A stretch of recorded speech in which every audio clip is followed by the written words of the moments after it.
मैं आपको 11th की आरओ का जो काव्य खंड है उसकी पहली वाली जो कविता है कबीरदास की, उसका अर्थ बता देती हूँ, भावार्थ बता देती हूँ, ध्यान से सुनेंगे। हम तो एक एक करी जाना, माने इस कविता में कबीरदास ने परमात्मा के बारे में बोला है कि हम परमात्मा को एक करके जानते हैं, एक रूप में पहचानते हैं। दो कहे तिनको को दो जग, कि दो कहे, जो दो कहते हैं वो दो जग माने नरक के भागी होते हैं। जो परमात्मा को दो रूपों में जानते हैं वो नरक के भागी होते हैं।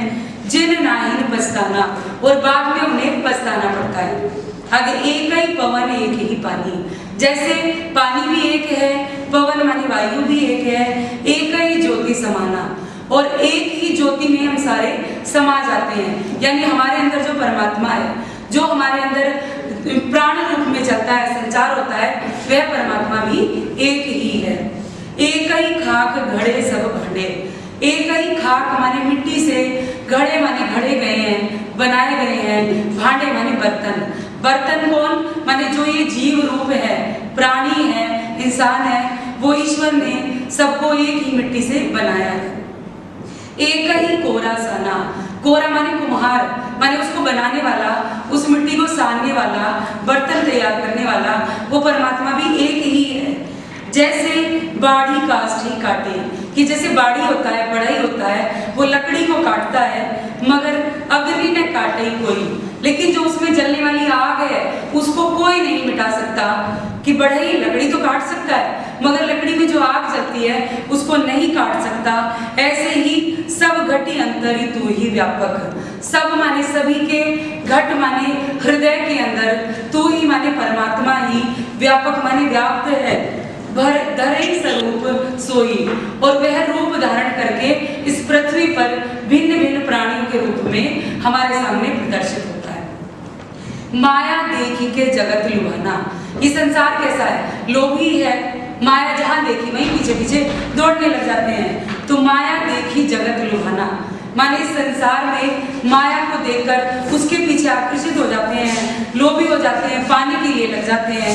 काहे रे नर गर्वाना, तो कबीरदास कहते हैं रे नर माने अरे मनुष्य, क्यों गर्व करते हो, क्यों अभिमान करते हो, किसके चक्कर में भूले रहते हो। क्योंकि ये जो धन संपदा है ये नष्ट हो जाने वाली है, समाप्त हो जाने वाली है, इसलिए इसके पीछे लोभित होने से कोई फायदा नहीं है। निर्भय भया कछु नहीं व्यापी, तो हमें क्या करना है, निर्भय भय माने निर्भय होकर।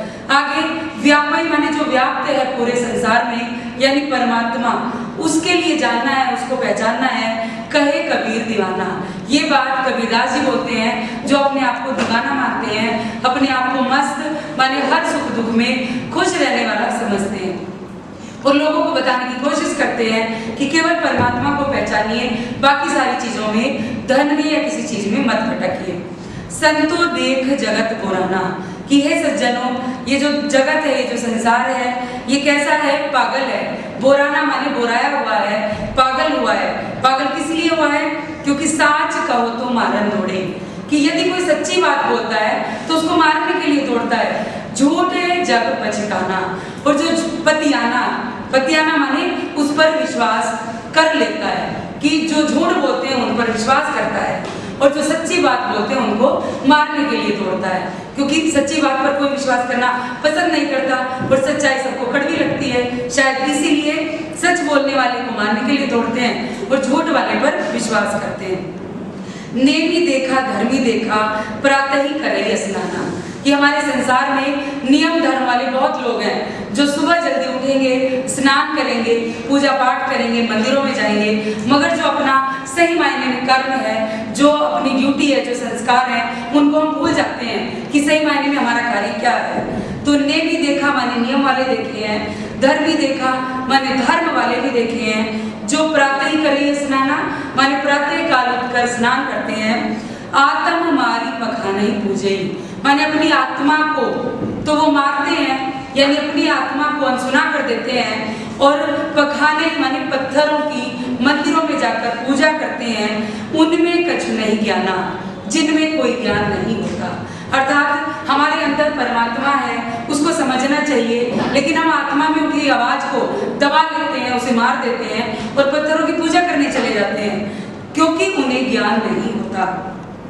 बहुतक देखा पीर ओलिया, पीर ओलिया माने जो साधु संत घूमते रहते हैं, ऐसे भी बहुत सारे लोग देखे हैं। पढ़े किताब पुराना माने वो अपने धार्मिक ग्रंथों का अध्ययन करते हैं और मुरीद तकदीर बतावे कई, माने कई लोग तो अपने शिष्यों को साथ रख के लोगों की तकदीर बता के घूमते हैं, उनके भविष्य के बारे में बताते हैं। उनमें वो है जो ज्ञाना, माने क्या बताते हैं उनको, जो उनके अंदर ज्ञान होता है, यानी जितना ज्ञान गुरु को होता है उतना ही वो शिष्य को बांट देता है। आसन मारे डिंब धरी बैठे, माने आसन लगाकर वो क्या करते हैं, बैठ जाते हैं। डिंब बोलते हैं आडंबर को, माने आडंबर उनके मन में भरा होता है, लोगों को बहलाते हैं, अपनी तरफ आकृष्ट करते हैं, अपनी बातों में ललचाते हैं, मानो आसन लगाकर बैठे होते हैं। मन में बहुत गुमाना और अपने मन में अभिमान रखते हैं कि जैसे हम कितने बड़े ज्ञानी हैं, लेकिन सही मायने में उनको कोई ज्ञान नहीं है, क्योंकि ज्ञान आत्मा से है, परमात्मा से है, बाहरी आडंबरों में कोई ज्ञान नहीं है। पीपर पाथर पूजन लागे, माने पीपर यानी पेड़ों की पूजा करते हैं, पीपल की पूजा करते हैं, पाथर पत्थरों की पूजा करते हैं। तीर्थ गर्व भुलाना, और तीर्थ यात्रा करके गर्व में अभिमान में भूले रहते हैं, मान लेते हैं कि जैसे हम ही ईश्वर के सच्चे भक्त हैं, ईश्वर ने सारी कृपा हमारे ऊपर ही की है, बाकी दुनिया अनजान ही है। जैसे टोपी पहने माला पहने, टोपी पहनकर माला पहनकर छाप तिलक अनुमाना, यानी मस्तक पर तिलक छाप लगा लेते हैं, अर्थात माथे पर तिलक लगाते हैं, गले में माला पहन लेते हैं, सर पर टोपी पहन लेते हैं और लोगों को उनका भविष्य बताने के लिए घूमते रहते हैं। साखी शब्द ही गावत भूले, तो साखी कबीरदास के जो वचन हैं वो साखी या शब्द के रूप में किताबों में दिए होते हैं, पुस्तकों में दिए होते हैं, तो वो कहते हैं उनको गाना भूल जाते हैं, यानी उनको नहीं पहचानते, उनके अर्थ को नहीं जानते। और आत्म खबरी न जाना, माने अपनी आत्मा की खबर तक वो नहीं लेते, मन में क्या सही है क्या गलत है, क्योंकि हमारी आत्मा में हमेशा दोनों बातें आती हैं, सही भी आती है और गलत भी आती है। हम क्या करते हैं, सही को दबा लेते हैं और गलत की तरफ रास्ता अपना बना लेते हैं। तो अपनी आत्मा की आवाज को वो नहीं सुनते। हिंदू कहे मोही राम प्यारा, तुर्क कहे रहीमाना, जो हिंदू होते हैं वो राम को अपना मानते हैं, यानी राम राम जपते रहते हैं, और जो मुसलमान होते हैं वो रहीम को अपना जपते हैं, यानी खुदा जपते रहते हैं। तो वो दोनों अपने अपने भगवान के जपने में लगे रहते हैं। आपस में दो लरी लरी मुए, यानी दोनों आपस में लड़ लड़कर मरते हैं, कटते हैं, अत्याचार मचाते हैं, मगर मर्म न काबू जाना।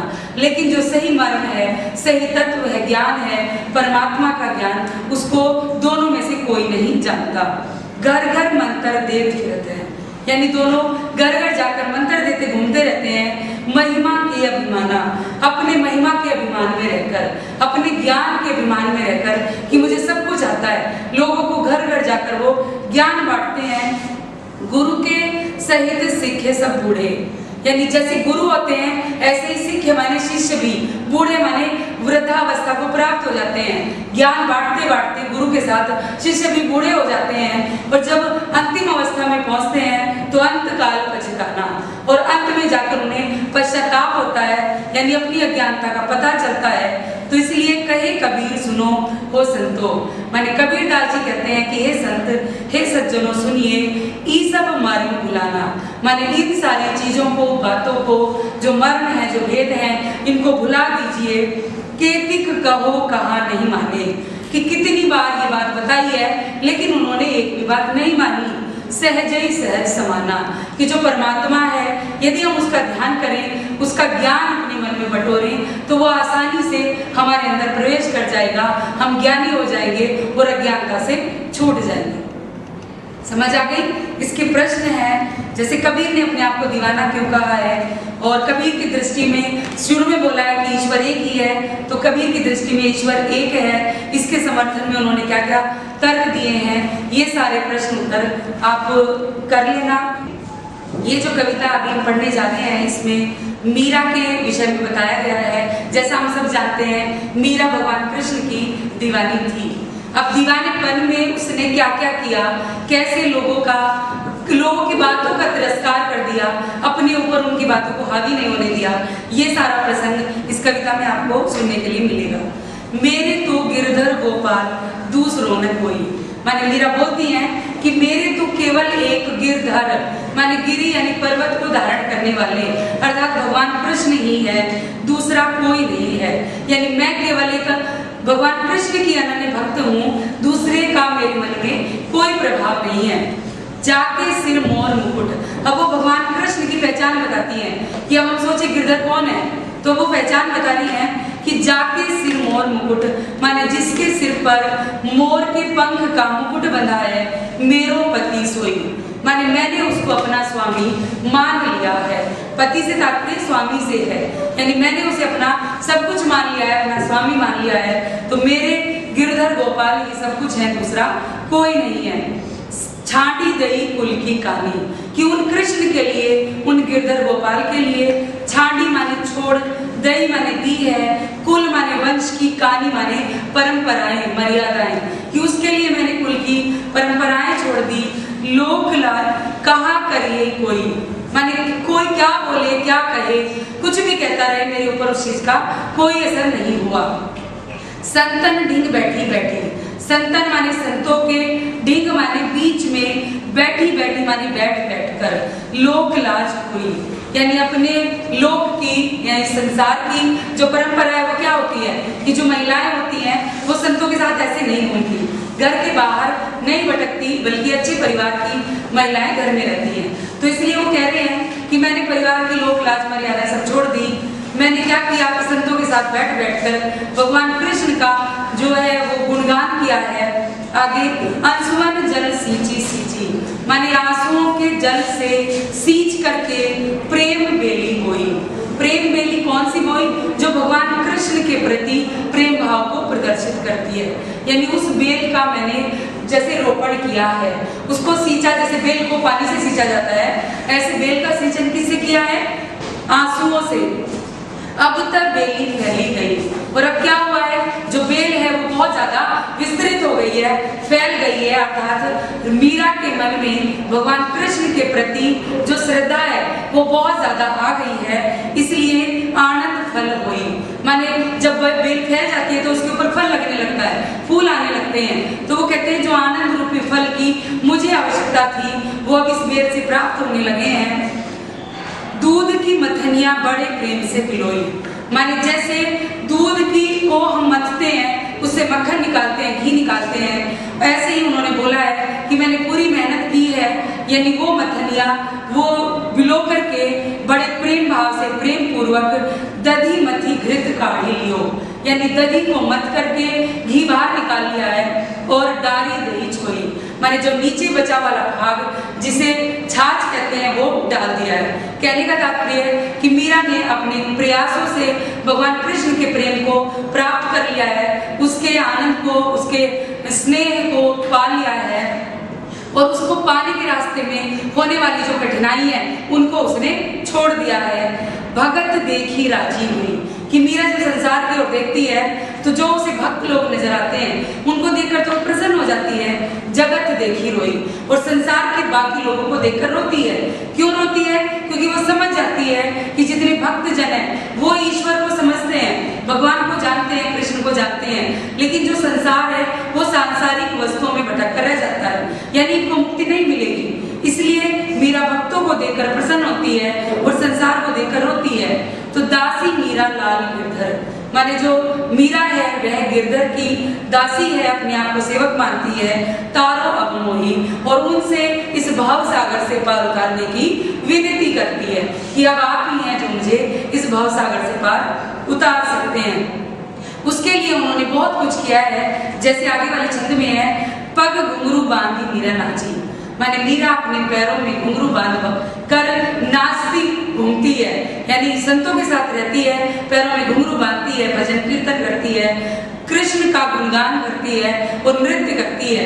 लोग क्या कहते हैं उनकी बातों पर परवाह नहीं करती, ध्यान नहीं देती। मैं तो मेरे नारायण सु, और वो अपनी मन की बात बोल रही है कि मैं तो मेरे नारायण, माने नर के जो यण है, अर्थात नरों में जो सर्वोत्तम है, यानी भगवान कृष्ण है, उनसे आप ही हो गई साची।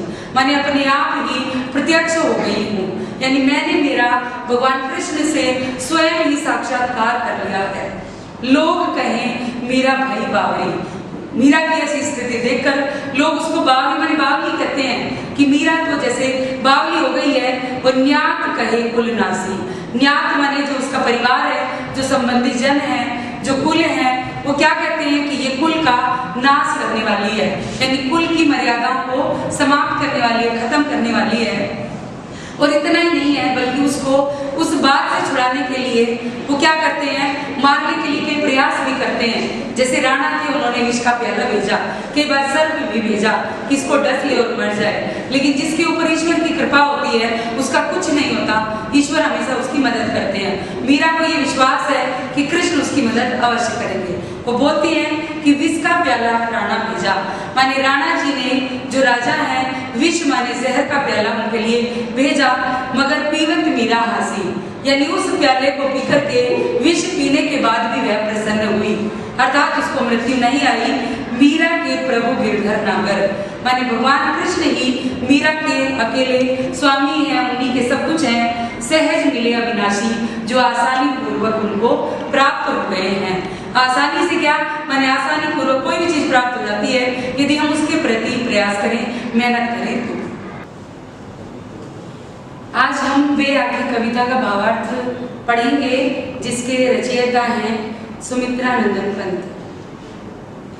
इसमें कवि ने किसान की गरीबी का वर्णन किया है कि पहले वो कितना अच्छा होता है और बाद में जब जो मालिक है, जो जमींदार है, जब उससे जमीन छीन लेते हैं, उसके पशु बिकवा देते हैं, घर में बच्चे गरीब हो जाते हैं, दवाई नहीं मिलती, पत्नी की मृत्यु हो जाती है, तो तब उनकी क्या स्थिति होती है, ये सारा भाव इस कविता में दिया हुआ है।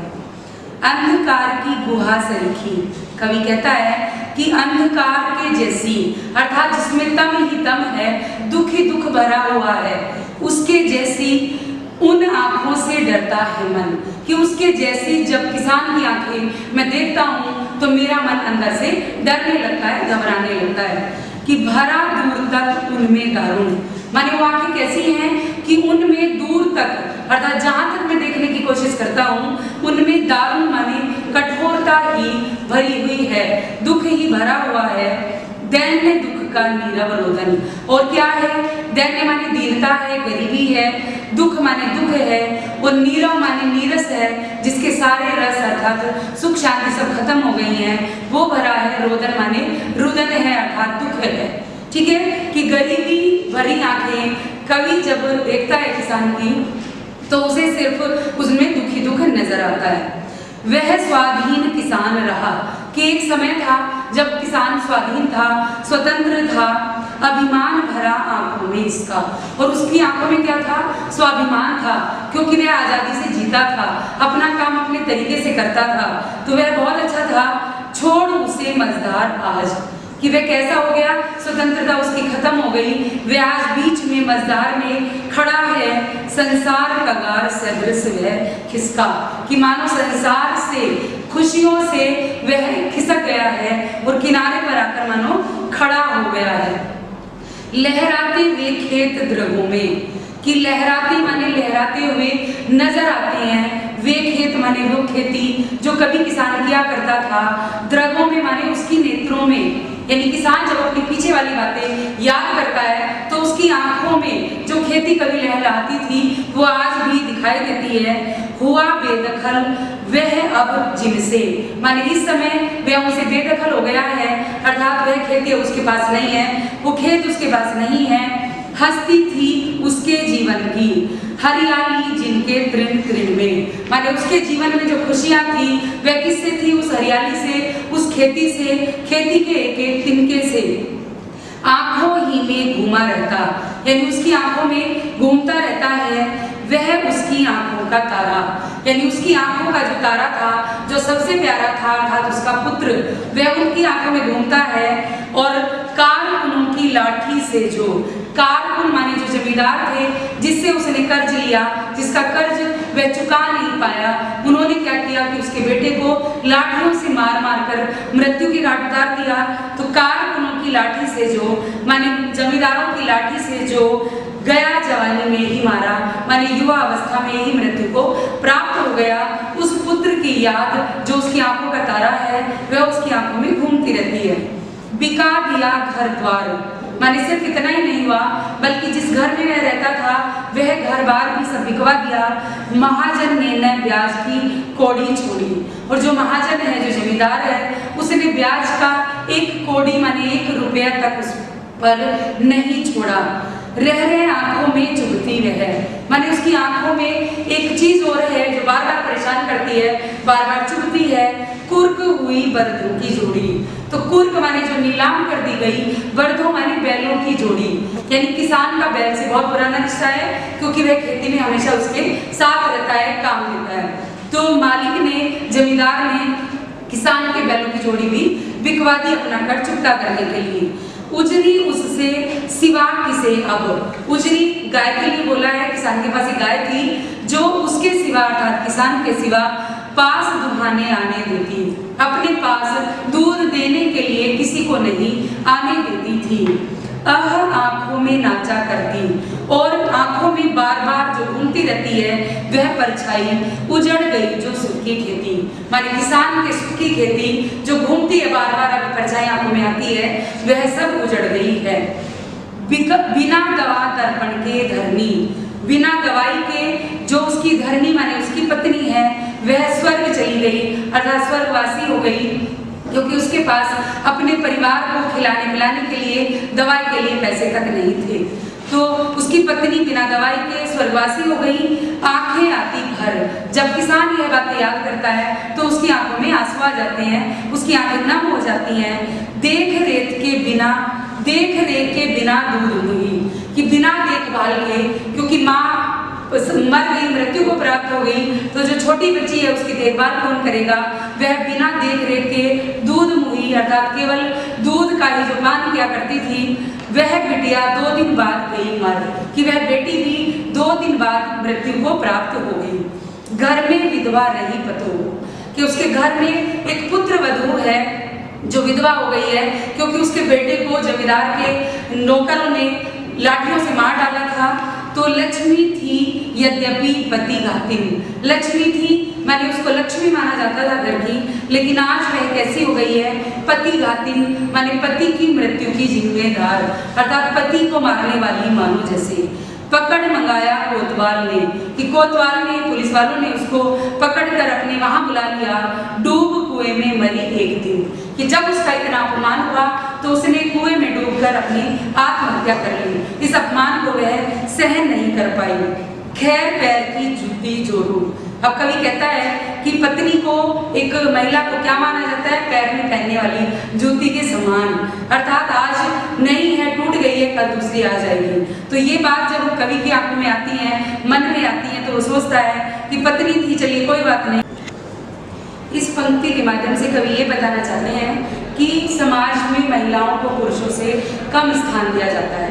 तो जैसे ही किसान की आंखों में पुत्रवधू की बात आती है याद, तो वो ये सोचता है कि वो कैसे है, जैसे पैर की जूती टूट जाए, एक जाती है दूसरी आती है, और तुरंत ही जब उसे अपने बेटे की याद आती है तो वह जवान लड़के की सुध पर माने स्मृति याद करके सांप लौटते फटती छाती, तो उसके मानो जैसे दिल में सांप जैसे लौटने लगते हैं, यानी दुख से भर आता है और छाती फटने लगती है, वह बहुत ज्यादा परेशान हो जाता है। पिछले सुख की स्मृति आंखों में, कि किसान को जब पीछे वाले सुख की याद आती है, जो कभी उसका भरा पूरा परिवार था, हंसती खेलती खेती थी, उसका सारा सब कुछ था, स्वतंत्र था, तो वह क्षण भर में आंखों में चमक ले आता है और तुरंत शून्य में पड़ गया वह चितवन। और जैसे ही उसके चित्त में आज की याद आ जाती है तो वह शून्य पड़ जाता है, तीखी नोक सदृश बन जाती है, और वह स्मृति मानो एक चुभन देने वाली हो जाती है, तीखी नोक के समान हो जाती है। तो हम किसान की उस दुर्दशा की बात कर रहे हैं जो स्वतंत्र होने के बाद परतंत्र हुआ और सब कुछ उसका छीन लिया। नमस्कार, आज हम घर की याद कविता जो भवानी प्रसाद मिश्र द्वारा लिखी गई है उसका सरलार्थ सीखेंगे। इसमें भवानी प्रसाद मिश्र अपने उन भावों को व्यक्त करते हैं जब वो स्वतंत्रता प्राप्ति के लिए जेल में बंद थे। वो जेल में हैं, उनके घर वाले परिवार वाले घर पर हैं, तो उन्हें अपने परिवार की याद आती है। तो उन भावों को भवानी प्रसाद जी ने अपनी इस कविता में अभिव्यक्त किया है। आज पानी गिर रहा है, बहुत पानी गिर रहा है। पानी गिरने से तात्पर्य बरसात होने से भी है, और पानी गिरने से तात्पर्य भवानी प्रसाद की आंखों में आंसू आ जाने से भी है। तो वो कहते हैं कि बहुत तेज बरसात हो रही है, या फिर ये मान लीजिए कि मेरी आंखों से मेरे घर की याद के कारण आंसू झड़ रहे हैं, रात भर गिरता रहा है। मानिए जो बरसात है ये पूरी रात होती रही है, पानी पूरी रात गिरता रहा है, प्राण मन घिरता रहा है। यानी उस बरसात में मेरे प्राण भी और मेरा मन भी घिरा हुआ है। मेरा मन बहुत दुखी है, बहुत परेशान है, क्योंकि मुझे घर की याद आ रही है। बहुत पानी गिर रहा है, घर नजर में तिर रहा है, कि मानो पानी इतना ज्यादा गिर रहा है, मेरी आंखों से इतने आंसू झर रहे हैं कि मेरी आंखों में मेरे जो घर की यादें हैं वो मानो तिरती अर्थात तैरती हुई स्पष्ट नजर आ रही हैं। घर की मुझसे दूर है जो, कि कौन से घर की बात करते हैं हम, जिस घर से भवानी प्रसाद दूर है अर्थात जेल में है। तो जो घर मुझसे दूर है, घर खुशी का पूर है जो, और घर कैसा है, खुशी से भरपूर है, क्योंकि सारे लोग घर में हैं और वो घर से दूर है। घर की घर में चार भाई, कि मेरे घर में चार भाई हैं, मायके में बहन आई, और वहां पर मेरी बहन भी अपने मायके में आई है, अपने पिता के घर आई है। बहन आई बाप के घर, कि बहन कहाँ पर आई है, अपने पिता के घर पर आई है। हाय रे परिताप के घर, तो उसने अपने पिता के घर को परिताप का घर कहा है। परिताप माने दुख से भरा हुआ घर, क्यों, क्योंकि सारे भाई उसके घर पर मौजूद नहीं है, इसलिए उसे अपने पिता के घर में भी कष्ट का अनुभव हो रहा है। घर की घर में सब जुड़े हैं, माने मेरे घर पर सारे लोग जुड़े हुए हैं, सबकी इतने कब जुड़े हैं, माने आज तक ऐसा नहीं हुआ कि सारे लोग इस तरह से कभी इकट्ठे हुए हों। चार भाई चार बहनें, हम चार भाई हैं और चार बहनें हैं हमारी, भुजा भाई प्यार बहनें। और भाई मानो भुजा के रूप में है, संरक्षक के रूप में है, और जो बहनें हैं वो हम सभी का प्यार है, अर्थात हमें अपनी बहनें बहुत प्यारी हैं। और भाई चारों शक्ति का प्रतीक है, बल और ताकत का प्रतीक है।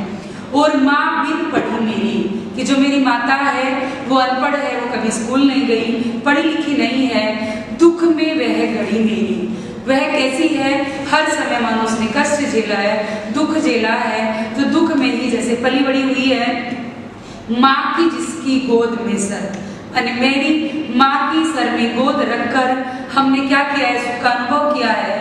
रख लिया तो दुख फिर नहीं, कि जैसे ही हमने अपनी माँ की गोद में सर रखा तो हमें दुखों का अनुभव नहीं हुआ, अर्थात दुखों से हमें मुक्ति मिल गई। माँ की जिसकी स्नेह धारा, उसी माँ की जिसकी गोद में सर रख करके हमें प्रेम का अनुभव हुआ, दुख से मुक्ति मिली। उसी माँ की जो गोद है वह स्नेह से भरपूर है, का यहाँ तक भी पसारा, और उस प्रेम का, माता की गोद के प्रेम का जो आश्रय है, जो सहारा है, वह यहाँ तक अर्थात जेल तक भी है। उसी के सहारे के कारण मैं यहाँ पर रुका हुआ हूँ। उसे लिखना नहीं आता, क्योंकि माँ पढ़ी लिखी नहीं है, इसलिए माँ को लिखना नहीं आता।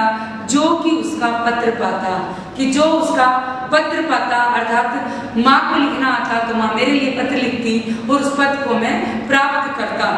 लेकिन माँ पढ़ी नहीं है, लिखी नहीं है, इसलिए माँ को पत्र लिखना नहीं आता। इसी कारण से मुझे माँ का कोई पत्र नहीं मिलता। पिताजी जिनको बुढ़ापा, कि मेरे पिता कैसे हैं, बुजुर्ग हो गए हैं, उनको बुढ़ापा आ गया है, एक क्षण भी नहीं व्यापा, परंतु वह बुढ़ापे का असर एक पल भी न व्यापा, माने उनके ऊपर असर नहीं डालता, प्रभाव नहीं डालता।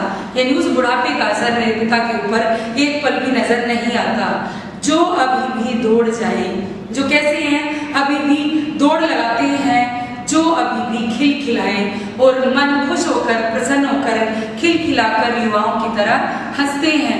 मौत के आगे न हिचके, कि मानो मृत्यु आए तो उसके आगे उनको कोई हिचक नहीं है। शेर के आगे न बिचके, और शेर माने किसी बहादुर के आगे वो घबराते नहीं हैं, अर्थात हर परिस्थितियों का डटकर सामना करते हैं। बोल में बादल गरजता, यानी उनकी जो भाषा है, उनकी जो वाणी है वो इतनी कड़क है, इतनी तेज है कि जैसे बादलों की गर्जना होती है ऐसी ही तीव्र आवाज उनकी आज भी है। काम में झंझा गरजता, झंझा माने झंझावात अर्थात बरसात, झरने रूपी बरसात जो तीव्र गति से होती है।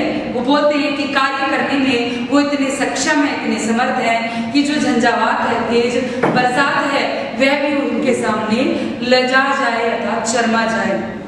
आज गीता पाठ करके, माने हर रोज उनका कार्य है कि वो सुबह में गीता पाठ करते हैं, व्यायाम करते हैं, उसके बाद नीचे आते हैं घर में। तो वो कहते हैं आज गीता पाठ करके, माने आज उन्होंने गीता पाठ किया दंड 260 करके, माने 260 बार दंड कर लगाकर अर्थात व्यायाम करके खूब मुदगर हिला लेकर, यानी मुदगर यानी व्यायाम करने का एक शास्त्रीय साधन होता है जिसमें कंधों की व्यायाम की जाती है। तो उसको खूब हिला करके मूठ उनकी मिला लेकर, यानी मुदगर की मूठ को मिला करके कड़ा व्यायाम करके जबकि नीचे आए होंगे, माने वो घर में जब छत से नीचे उतरे होंगे, नैन जल से छाए होंगे, यानी उनकी आंखों में आंसू भर आए होंगे।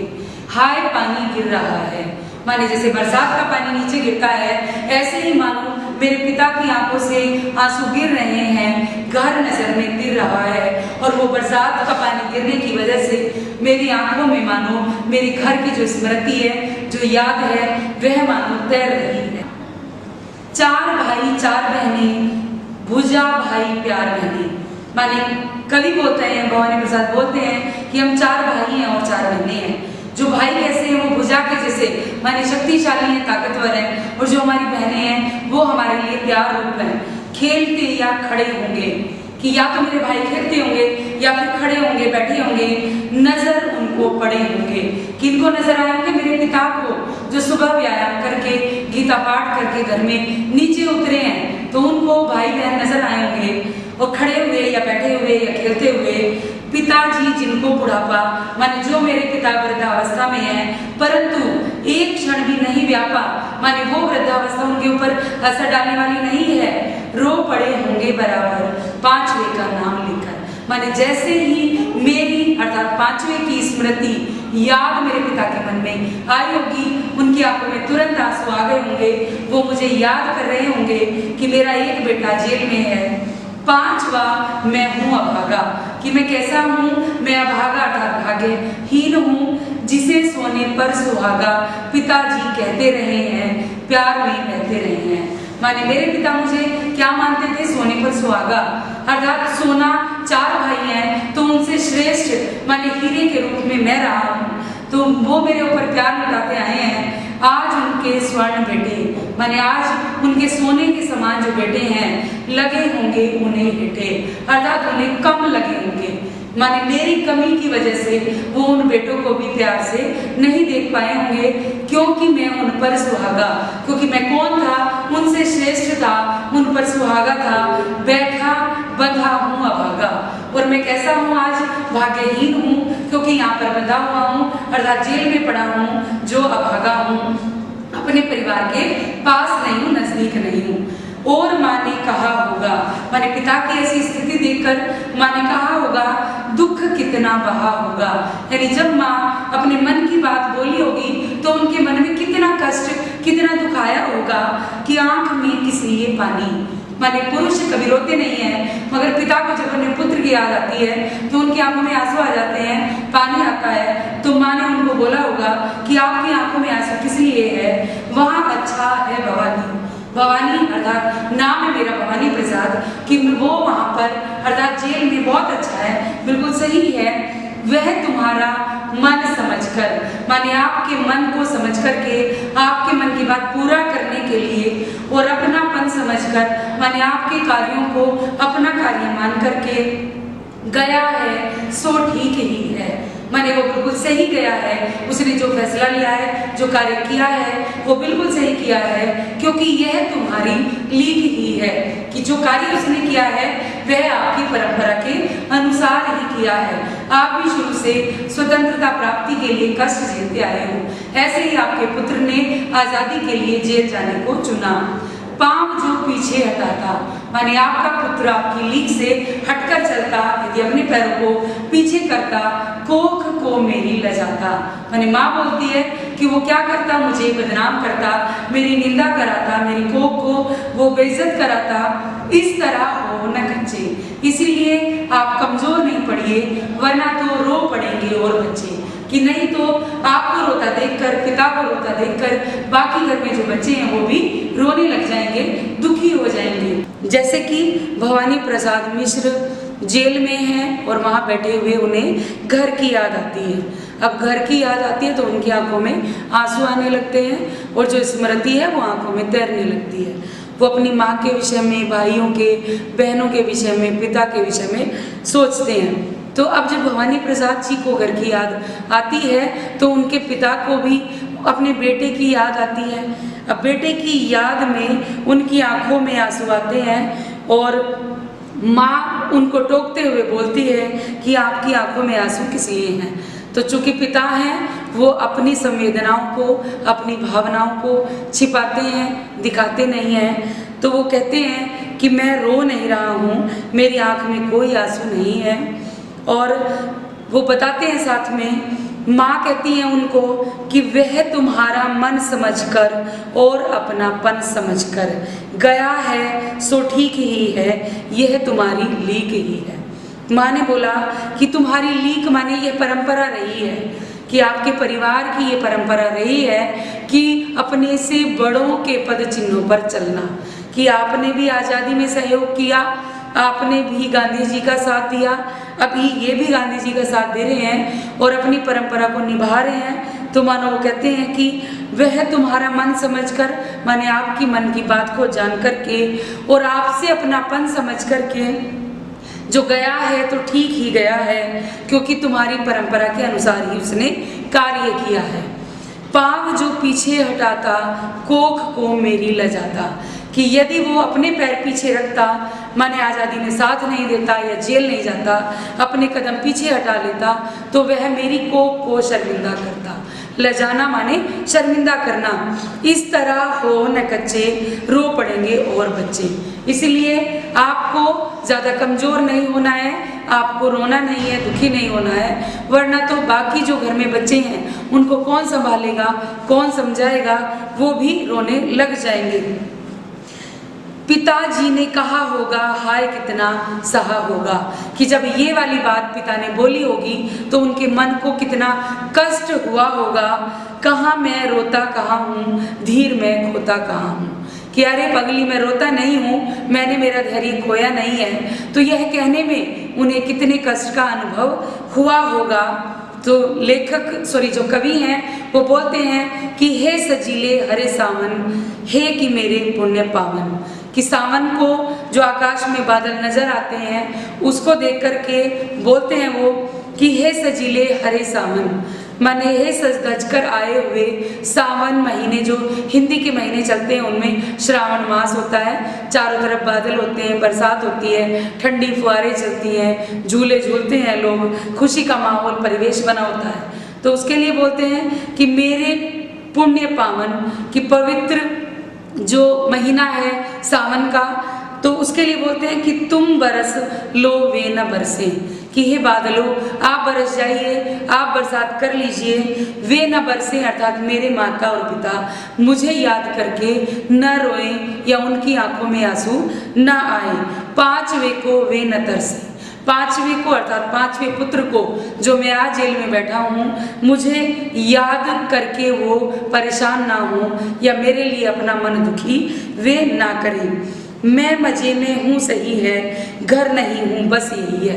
वो कहते हैं कि उनको बताना कि मैं कैसा हूँ, मैं यहाँ पर मजे में माने मस्त हूँ, खुश हूँ, प्रसन्न हूँ, बस इतना ही तो है कि मैं उन लोगों के साथ घर पर नहीं हूँ, वैसे तो मैं ठीक ही हूँ, किंतु यह बस बड़ा बस है, इसी बस में सब विरस है, कि ये जो बस मैंने बोला है ये बहुत बड़ा है, इसको कहने के लिए बहुत कष्ट का अनुभव करना पड़ता है, अपने दिल को, अपने मन को संभालना पड़ता है, इसीलिए इस बस में बहुत ज़्यादा विरस है।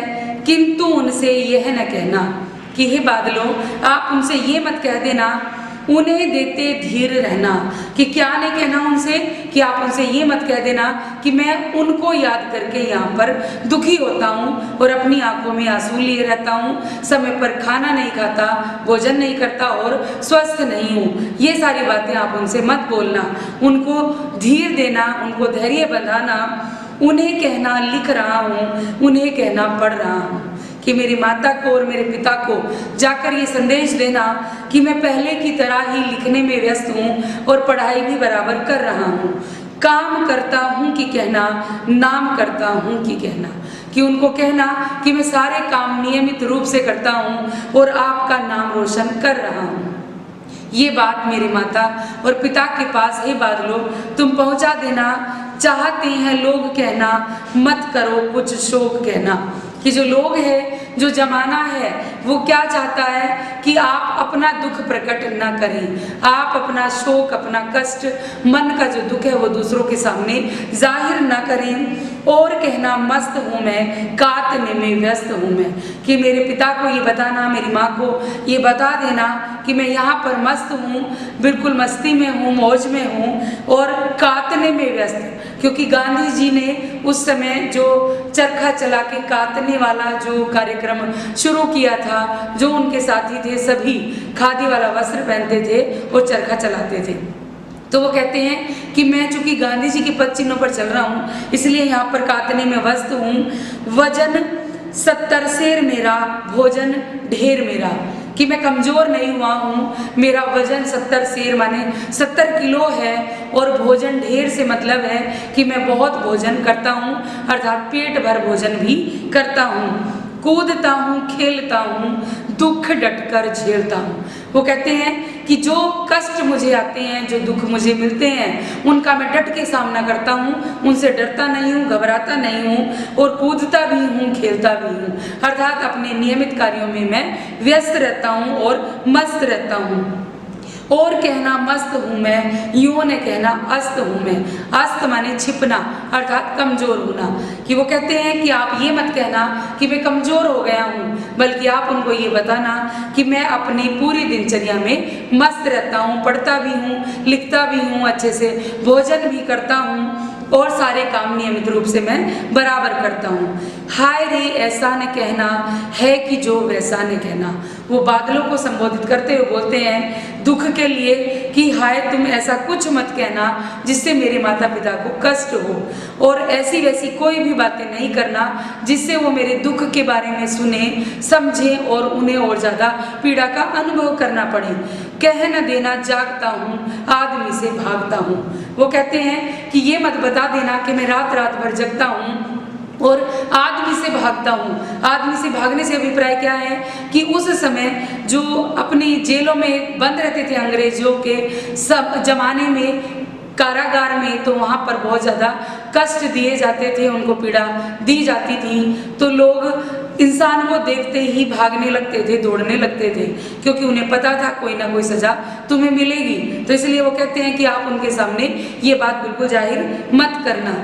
कह न देना मौन हूँ मैं, खुद न समझू कौन हूँ मैं। और उनको ये बात नहीं बताना कि मैं चुप रहता हूँ, परेशान रहता हूँ और मैं खुद को ही भूल गया हूँ कि मैं कौन हूँ, अर्थात मैं पहले कौन था और अब मैं कौन हो गया हूँ, मैं मेरी पहचान भूलता जा रहा हूँ। यह बात उनके सामने बिल्कुल मत कर देना, बिल्कुल मत कह देना। देखना कुछ बक न देना, उन्हें कोई शक न देना। बकना अर्थात मुख से व्याख्यान कर देना। वो कहते हैं कि ऐसा कोई भी शब्द आप अपने मुख से मत निकाल देना या अपनी क्रियाकलापों से ऐसा साबित मत कर देना कि वो शक करने लगें या उन्हें शक हो जाए कि जो आप बताने की कोशिश कर रहे हैं वो गलत है और बेटे की स्थिति कुछ और है। इसलिए आप समझदारी का परिचय देना। हे सजीले हरे सावन, हे कि मेरे पुण्य पावन। किसके लिए बोलते हैं? सावन में आने वाले बादलों के लिए बोलते हैं। सावन के महीने में जो बादल आकाश में छाते हैं उनके लिए बोलते हैं कि मेरे पुण्य पावन हे सावन, तुम बरस लो वे न बरसे। तो यदि आपको बरसात करनी है, पानी ही गिरना है, तो क्यों ना आप बादल के रूप में इस पृथ्वी को शीतल कर दीजिए, बरस जाइए, 5 वे को वे न तरसे। मगर मेरे पिता और मेरी माता की आंखों में मेरे लिए आंसू नहीं आने चाहिए। आज हम इस वीडियो में दुष्यंत कुमार द्वारा लिखित जो साए में धूप एक गजल है उसको पढ़ेंगे। तो इस गजल में अब जैसे आपने ये शीर्षक ही पढ़ा होगा, इसका टॉपिक ये है साए में धूप। साया बोलते हैं किसी परछाई को और धूप बोलते हैं माने उस परछाई के बाद भी जो दुख आ रहा है, पीड़ा आ रही है। तो माने लोगों को ये विश्वास होना चाहिए कि यदि छाया है तो धूप नहीं है, और यदि धूप लगती है तो उस छाया का फायदा क्या है, उस साए का फायदा क्या है। तो इसी तरह के भावों से कुछ संबंधित ये गजल है कि कवि बताते हैं इसमें कि कहाँ तो तय था चिरागा हर एक घर के लिए। माने राजनीति वाला कुछ ऐसा चक्कर है। वो कहते हैं कि जैसे नेता होते हैं वो पहले क्या करेंगे, बहुत वादे करेंगे कि हम आपको ये सुविधा उपलब्ध कराएंगे, हम जब गद्दी पर आ जाएंगे तो आपको ये सुख सुविधाएं देंगे। लेकिन जब ऐसा हो जाता है तो कहीं ना कहीं वो बातें सिर्फ बातें ही रह जाती हैं, वो वादे ही रह जाते हैं और वो पूरे नहीं हो पाते। तो इस तरह से जो जनता है वो अपने मन की बात बोल रही है। ये जो दुष्यंत कुमार जी हैं मानो जनता की आवाज बने हैं और उन्होंने गजल के माध्यम से इस दुख को जाहिर किया है। वो कहते हैं कि कहाँ तो तय था चिरागा हर एक घर के लिए। चिराग बोलते हैं रोशनी को, दीपक को। कहने का अभिप्राय यहाँ पर एक सुख सुविधाओं से है कि कहाँ तो यह तय किया गया था कि हर एक घर के लिए, प्रत्येक घर के लिए रोशनी का प्रबंध किया जाएगा, कराया जाएगा। कहाँ चिराग मयसर नहीं शहर के लिए। लेकिन बाद में क्या हुआ कि वो चिराग जो प्रत्येक घर के लिए मिल रहा था, जो प्रत्येक घर के लिए उपलब्ध किया जाना था, वह घर तो दूर की बात है, घर तो छोड़ दीजिए, बल्कि मयसर नहीं हुआ, उपलब्ध नहीं हुआ शहर के लिए, माने पूरे शहर भर के लिए। यानी वो रोशनी का प्रबंध पूरे शहर में ही नहीं कराया गया।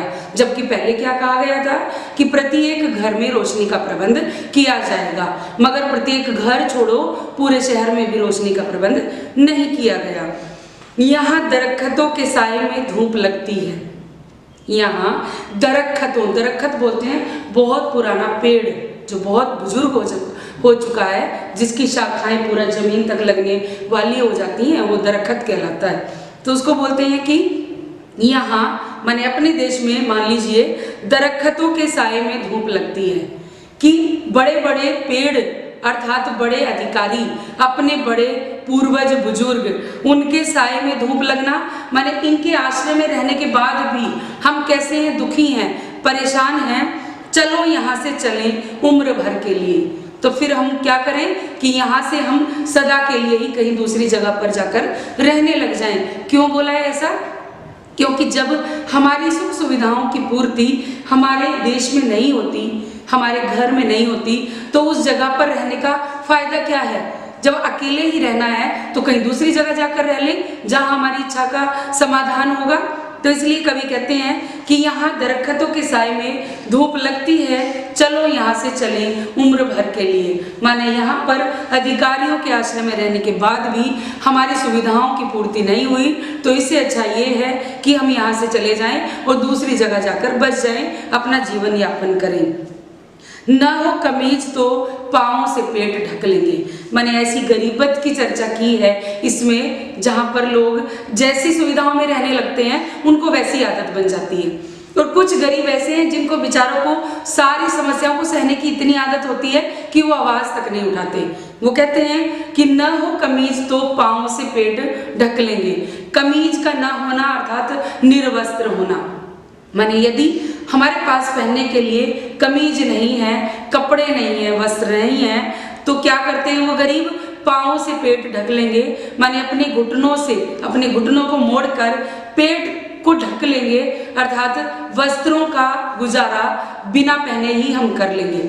माने जैसे जीवन चलता है उसको ऐसे ही चलने देंगे।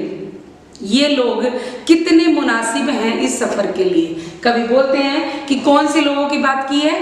जो कमी में भी गुजारा करने के लिए, गुजर बसर करने के लिए अपने आप को तैयार रखते हैं। जैसा कहते हैं कि कमीज नहीं है, वस्त्र नहीं है, तो पैरों से पेट ढक लेंगे। इसलिए यही लोग हैं, मुनासिब है, माने बिल्कुल सही हैं। किस सफर के लिए? जो अभी चल रहा है, मानो इस सफर के लिए ये लोग बिल्कुल सही है, क्योंकि इनको आवाज उठानी नहीं है और जो चलता जा रहा है उसी को सहन करने की इनकी आदत बनी हुई है। खुदा नहीं न सही आदमी का ख्वाब सही। खुदा से मतलब भगवान से है, ईश्वर से है कि वह नहीं है तो न सही, कोई बात नहीं, मगर आदमी का ख्वाब सही। ख्वाब माने सपने, कल्पना, क्योंकि इंसान ईश्वर के सहारे कम और आशाओं की कल्पनाओं के सहारे ज्यादा जीता है। ईश्वर में कैसे विश्वास करते हैं कि ईश्वर हम पर दया करेंगे, हमें क्षमा कर देंगे, हमारे ऊपर उपकार करेंगे। यह सब किसके लिए है? खुदाई के लिए, माने भगवान के लिए। वो ये सारी चीजें हमारे ऊपर करते हैं। लेकिन वो कहते हैं कि ये सब चीजें नहीं है तो कोई बात नहीं। क्या होना चाहिए? आदमी का ख्वाब, आदमी की कल्पना होनी चाहिए, इंसान की आशा होनी चाहिए, सपने होने चाहिए। कोई हसीन नज़ारा तो है नज़र के लिए, क्योंकि यदि आशा होगी, यदि कल्पनाएं होंगी तो कम से कम एक हसीन नज़ारा, हसीन नज़ारा से मतलब जिसको देख कर के आंखों को संतुष्टि मिले, खुशी मिले, एक ऐसा नज़ारा, एक ऐसा दृश्य हो कम से कम नज़र के लिए, अर्थात देखने मात्र के लिए।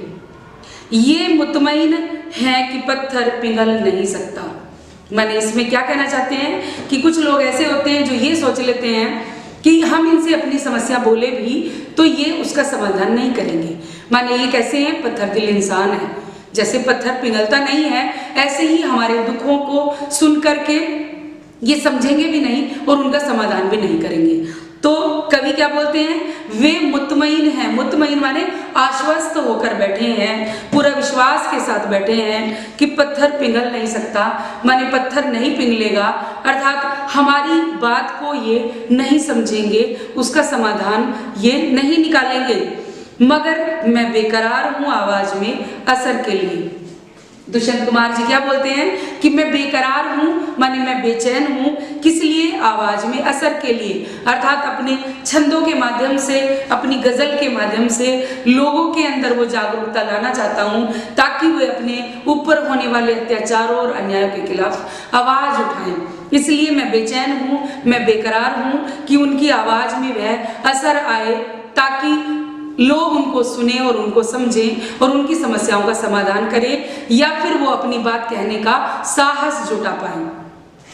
तेरा निजाम है सिलदे जुबान शायर की।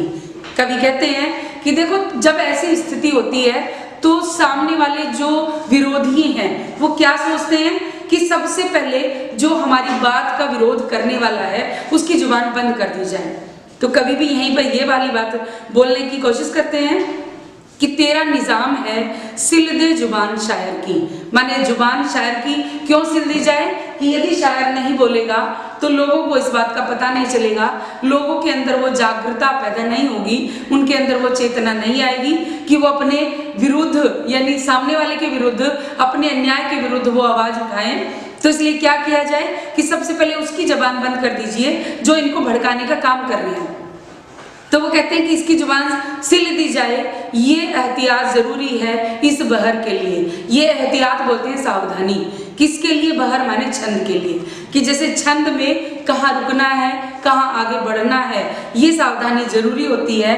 ऐसे ही शायर बोलते हैं कि इन लोगों के लिए भी, इनके लिए भी यह जरूरी है कि इनको बताया जाए, मगर सामने वाला जो विरोध करता है वो ये चाहता है कि सबसे पहले बताने वाले को ही आप चुप कराएं, ताकि वो दूसरों को जागृत ना कर पाए। जिए तो अपने बगीचे में गुलमोहर के तले।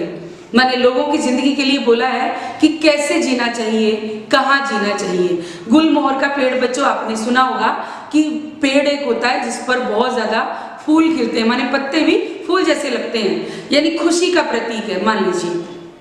तो वो कहते हैं कि गुलमोहर एक आजादी भी मान लो, क्योंकि जब हम स्वतंत्र होते हैं, आजाद होते हैं तो हम खुश होते हैं, और खुश होंगे तो हमारी सारी इच्छाओं की पूर्ति भी होगी।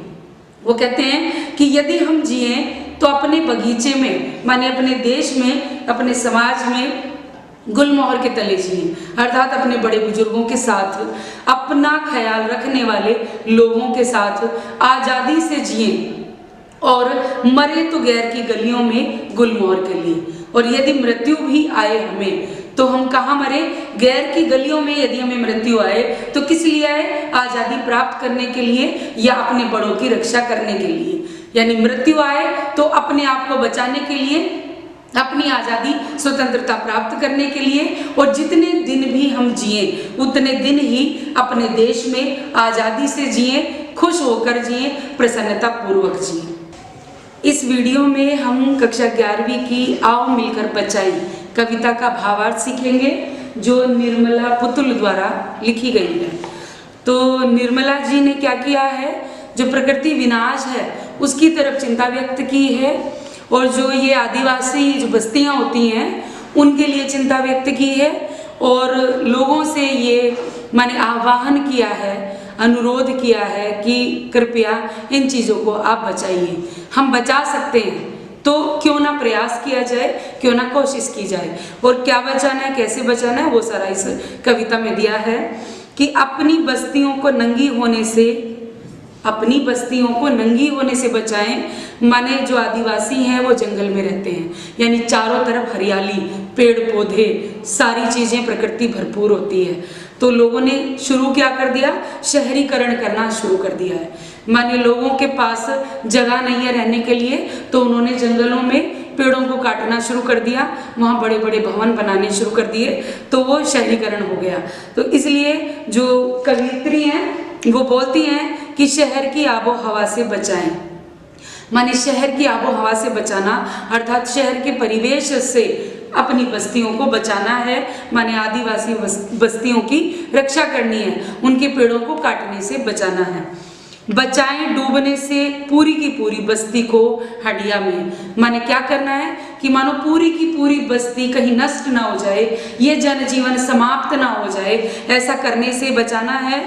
और अपने चेहरे पर संथाल परगना की माटी का रंग, तो संथाल जो परगना है उसकी मिट्टी का रंग, क्योंकि अपने देश की, अपने जगह की, अपने गांव की जो मिट्टी होती है उसकी जो खुशबू आती है वो अलग ही सौंधी होती है, दूसरे जगह की नहीं होती। तो कवित्री कहती है कि हमें अपने चेहरे पर अपनी जो माटी है संथाल की, मन उसका रंग बचाकर रखना है। और भाषा में झारखंडीपन, माने झारखंड से संबंधित है, तो अपनी भाषा कि मान लीजिए हम यहाँ रहते हैं और यहाँ से दूर यदि हम जाते हैं, वहाँ की भाषा हमें आनी चाहिए, बोलनी चाहिए, क्योंकि वहाँ के परिवेश में वरना हम कैसे डलेंगे। लेकिन हमें कभी अपनी भाषा को नहीं छोड़ना चाहिए, क्योंकि अपनापन हमें हमारी भाषा में ही मिलता है। तो इसलिए कवित्री कहती हैं कि अपनी भाषा में झारखंडीपन जो है उसको बचाकर रखना है। ठंडी होती दिनचर्या में जीवन की गर्माहट, माने दिनचर्या कैसी होती जा रही है, ठंडी पड़ती जा रही है, यानी काम नहीं है लोगों के पास, वो शिथिल हो गए हैं, उनकी इंद्रियों ने मानो काम करना जैसे बंद कर दिया है, बड़े सुस्त हो गए हैं वो लोग। तो जीवन की गर्माहट को बनाकर रखना है, अर्थात आगे कुछ करना है, उत्तेजना अपने मन में रखनी है, कुछ करने की उसको बनाकर रखना है। मन का हरापन, भोलापन दिल का, माने दिल का भोलापन किसको बोलते हैं, दिलों में सच्चाई होने को।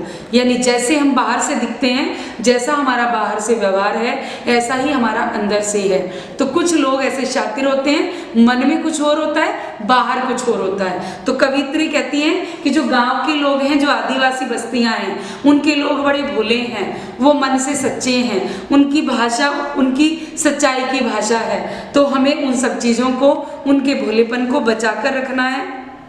अक्खड़पन, जुझारूपन, अक्खड़पन क्यों बोला है, क्योंकि उनकी भाषा में कड़कपन है, यानी सच्चा इंसान जो बोलता है वो सामने वाले को अक्खड़ ही लगता है, क्योंकि सच्चाई हर कोई स्वीकार करना पसंद नहीं करता।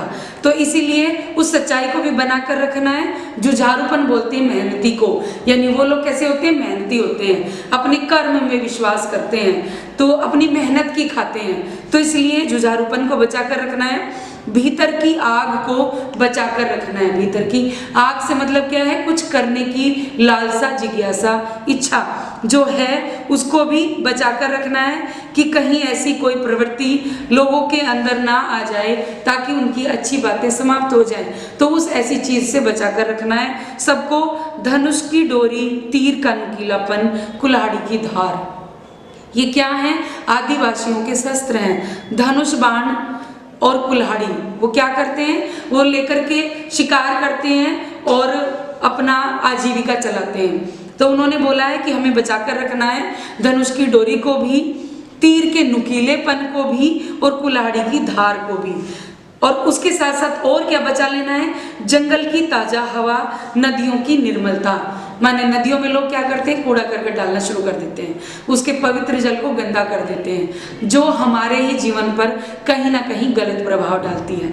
ऐसे ही जंगल की ताजा हवा कब मिलती है? जब जंगल में पेड़ पौधे होते हैं। यदि पेड़ पौधे ही समाप्त हो जाएंगे, सब जगह भवन बना दिए जाएंगे, बड़े बड़े मकान बना दिए जाएंगे, तो ठंडी हवा, ताजी हवा जो प्राकृतिक है वो हमें कहाँ से मिलेगी? लोगों का जीना दुर्भर हो जाएगा। तो वह बचाना है पहाड़ों का मौन, गीतों की धुन। पहाड़ों का मौन माने पहाड़ों पर शांति होती थी, सुकून होता था, सुख होता था, अर्थात ज्यादा लोग वहां पर नहीं जाते थे। पहले ऐसा मानते हैं कि पहाड़ों में ऋषि मुनि तपस्या के लिए जाते थे, तो वो भी सुख के पल खोजने के लिए, बिताने के लिए पहाड़ों में जाया करते थे।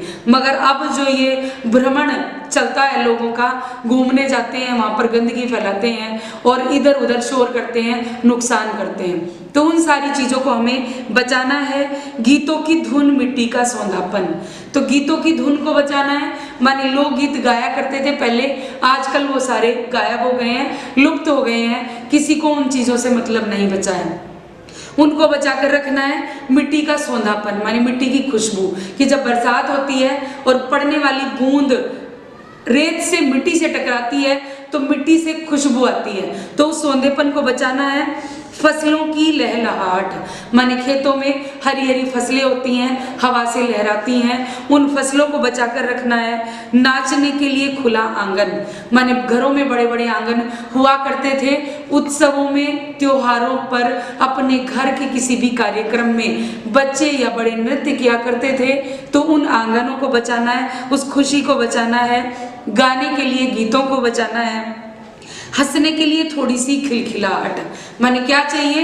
हंसने के लिए थोड़ी सी खिलखिलाहट चाहिए, क्योंकि कई बार हम देखते हैं यदि सामने वाला हंसता हुआ चेहरा लेकर हमारे सामने आता है तो हमारे चेहरे पर अपने आप ही मुस्कुराहट आ जाती है, और यदि सामने वाले ने अपने चेहरे पर, अपने मस्तक पर लकीरें डाली होंगी तो उसे देखकर हमारा चेहरा खुद उदास हो जाता है। तो इसलिए क्या करना है? चेहरे की मुस्कुराहट बराबर रखनी है, बचाकर रखनी है। हंसी की खिलखिलाहट बचाकर रखनी है। रोने के लिए मुट्ठी भर एकांत। क्यों बोला है? क्योंकि दुख में जब सारे लोग इकट्ठा होते हैं तो ही दुख लगता है, और ऐसे ही खुशी में जब सारे लोग इकट्ठा होते हैं तो ही उस खुशी का आनंद आता है। तो वह सब दुख का भाव यदि लाना है तो लोगों में प्रेम भाव, एक साथ मिलने की भावना, उसको बचाना है। बच्चों के लिए खेलने के लिए मैदान बचाकर रखना है। पशुओं के लिए हरी हरी घास बचाकर रखनी है। और बूढ़ों के लिए पहाड़ों के जैसी शांति माने बड़े बुजुर्गों के लिए शांति और सुकून, अर्थात उनका आदर भी साथ में, आदर सत्कार भी बनाकर रखना है। यह सारी चीजें जो आदिवासी बस्तियों की बात करती हैं निर्मला पुतुल जी, माने गांव के व्यवहार की चर्चा करती हैं, वह सब गांव में ही देखने को मिलता है। यदि शहरीकरण होगा तो ये सारी चीजें हमें नहीं मिल पाएंगी।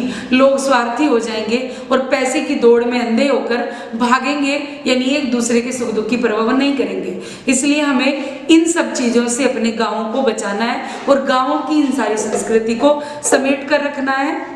और इस अविश्वास भरे दौर में, माने इस अविश्वास भरा दौर क्यों बोला है?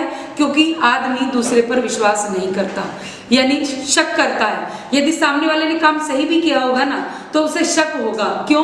क्योंकि कहीं ना कहीं उसने खुद दूसरे के साथ गलत कर रखा होगा। तो इसलिए जो विश्वास की भावना है वह अपने मन से चलती है। तो कवित्री कहती हैं कि इस अविश्वास भरे दौर में थोड़ा सा विश्वास, थोड़ी सी उम्मीद और थोड़े से सपने हम मिलकर के आज भी बचा सकते हैं। इसलिए आओ मिलकर बचा लें। किसको? इस दौर में भी यदि बचाने को कुछ बचा है तो उस चीज को, उस विश्वास को, उस उम्मीद को, लोगों के सपनों को यदि हम बचा सकते हैं, बचाने का प्रयास कर सकते हैं तो हमें बचा लेना चाहिए। माने कवित्री का ऐसा कहना है कि आओ हम सब मिलकर इन चीजों को बचा सकते हैं, अर्थात वापस अपने ग्रामीण परिवेश को उसी लहलहाते माहौल में रख सकते हैं जहाँ बच्चों के लिए खेलने के मैदान हो, नाचने के लिए आंगन हो, गाने के लिए लोकगीत हो, मेहनती लोग रहते हैं, सबके दिलों में एक दूसरे की प्रेम भावना है, खेतों में लहलाती फसलें हैं, पहाड़ों में शांति है, बड़े बुजुर्ग का सम्मान है, पशुओं के लिए हरी भरी घास है, मैदान है। और यदि कुछ बचाने को बचता है तो वह है विश्वास, वह है उम्मीद, वह है सपना। तो आओ सब हम मिलकर के इसको बचाने का प्रयास करें और यह सब हम बचा सकते हैं। आज हम राम नरेश त्रिपाठी द्वारा रचित पथिक कविता का भावार्थ पढ़ेंगे, जिसमें प्रकृति की सुंदरता का वर्णन किया गया है। प्रतिक्षण नूतन वेश बनाकर रंग बिरंग निराला। प्रतिक्षण माने प्रत्येक पल, नूतन माने नया, वेश माने शरीर, वस्त्र, बनाकर माने बना करके, कि प्रत्येक पल जो प्रकृति है वो अपने रंग बिरंग रूपों को बदलती रहती है और रवि के सम्मुख थिरक रही है नभ में वारिद माला। रवि माने सूर्य के सामने थिरक रही है माने मचल रही है, नभ माने आकाश में, वारिद माला माने बादलों की माला। कि बादलों की जो माला है, बादल माला के रूप में आकाश में सूर्य के सामने मचल रहे हैं, थिरक रहे हैं, जो ऐसा लगता है कि प्रत्येक पल रंग बिरंगे रूप में हमारे सामने प्रस्तुत हो जाते हैं। नीचे नील समुद्र मनोहर, कि नीचे पृथ्वी तल पर समुद्र है जो मनोहर है, मन को अच्छा लगने वाला है, और ऊपर नील गगन है और हमारे ऊपर समुद्र के ऊपर नीले रंग का आकाश है। घन पर बैठ, घन माने बादलों के ऊपर बैठ करके बीच में विचरूं, यही चाहता मन है। कवि का मन क्या चाहता है कि मैं बादलों के ऊपर बैठकर इस प्रकृति में विचरण करूं, इस प्रकृति में घूमूं। रत्नाकर गर्जन करता है, कि जो रत्नाकर है, जो समुद्र है, वह गर्जना करता है। मलयानिल बहता है, मलय माने पर्वत से गुजरने वाली वायु बहती है, आती है बहकर वहां से शीतल वायु। हरदम यह हौसला हृदय में, हरदम माने हर समय, हृदय में यह उत्साह भरा रहता है।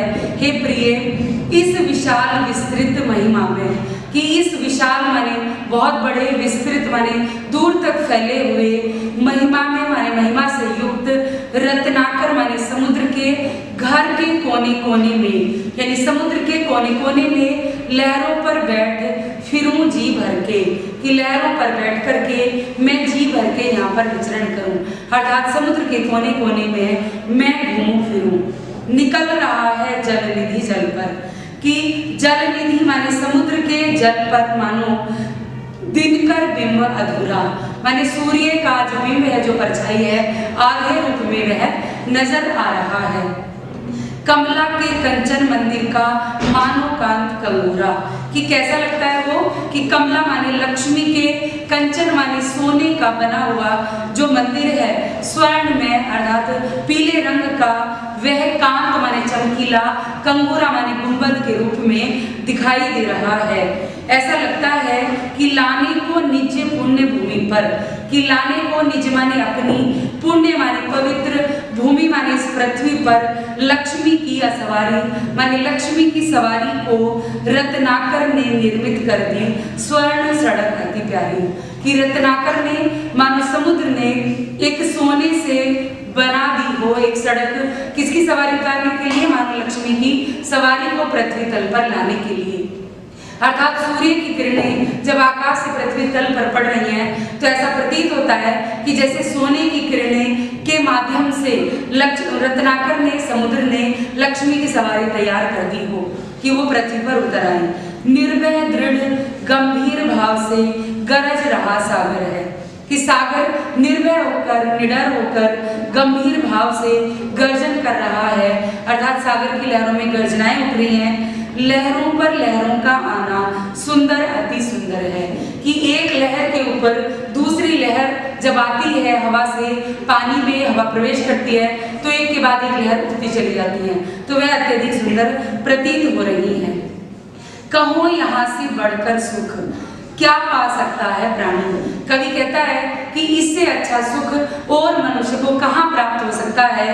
अनुभव करो हृदय से हे अनुराग भरी कल्याणी, कि हे प्रेम भरी अर्थात प्रेममयी कल्याणी, सबका कल्याण करने वाली है प्रिय, आप अपने हृदय से अनुभव करो कि प्रकृति से अधिक सुंदरता और कहाँ प्राप्त हो सकती है। अर्थात जितनी खूबसूरती प्रकृति में है उतनी सुंदरता और हमें पृथ्वी तल पर कहीं देखने को नहीं मिल सकती। जब गंभीरतम अर्ध निशा में, कि तम माने रात्रि में, अर्ध माने तम माने गहन, अर्ध माने रात्रि में, निशा में जब जग को ढक लेता है, माने सारे संसार को ढक लेता है सूर्य, तब अंतरिक्ष की छत पर तारों को झटका देता है। तो वह क्या करता है कि अंतरिक्ष में मानो पृथ्वी तल के ऊपर और आकाश के नीचे वह तारों को उस पर बखेर देता है, गिरा देता है। स्मित वदन जगत का स्वामी, ऐसा होने के पश्चात मुस्कुराता हुआ जगत का स्वामी अर्थात सूर्य मृदु गति से आता है, माने धीमी धीमी चाल से आकाश में उतर आता है। तट पर खड़ा गगन गंगा के मधुर गीत गाता है, और तट पर खड़ा होकर मानो किनारे पर खड़ा होकर के गंगा अर्थात जो आकाश गंगा है वह मानो मधुर गीत गाती हुई स्पष्ट सुनाई देती है।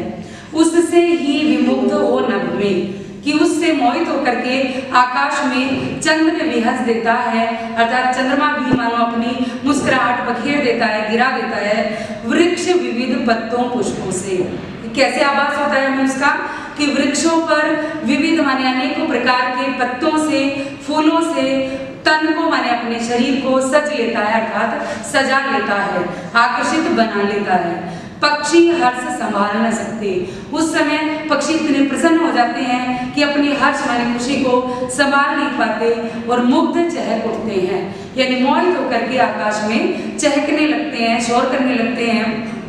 फूल सांस लेकर सुख की, फूल माने फूल की श्वास लेकर अर्थात खिल करके मानो सानंद महक उठते हैं, यानी प्रसन्नता के साथ अपनी खुशबू पूरी प्रकृति में बिखरा देते हैं। वन उपवन गिरी सानु, वन माने वनों में, उपवन उद्यानों में, गिरी पर्वत पर, वायु माने समतल भूमि पर, कुंज में यानी फूलों के बगीचों में मेघ बरस पड़ते हैं, यानी बादल बरस जाते हैं, तब मेरा आत्म प्रलय होता है। अर्थात कवि कहता है कि मेरी आत्मा में मानो प्रलय हो जाता है, यानी नष्ट होने को हो जाती है, जैसे नीर नयन झड़ते हैं, यानी आंखों से आंसू झड़ने लगते हैं। पढ़ो लहर तट तृण तरु गिरी, लहर माने लहरों पर, तट किनारे पर, तृण तिनकों से, तरु वृक्षों पर, गिरी पर्वत पर, नभ आकाश में, किरण माने किरणों से, जलद माने बादलों पर, प्यारी माने जो प्यारी सी छाया है वह प्रदर्शित हो जाती है, दिखती है।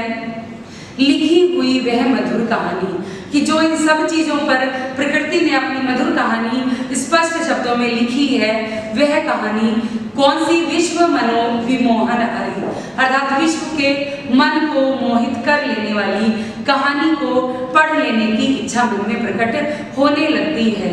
कैसी मधुर मनोहर उज्ज्वल है, कि यह मन को भा जाने वाली अर्थात प्रकाशित होने वाली प्रकृति की प्रेम कहानी है। जी में है अक्षर बन इसके, कवि कहता है कि मेरे मन में यह आता है कई बार कि इसका अक्षर बन के बनूं विश्व की वाणी, माने मैं संसार की वाणी बन जाऊं, अर्थात संसार के शब्द बन जाऊं।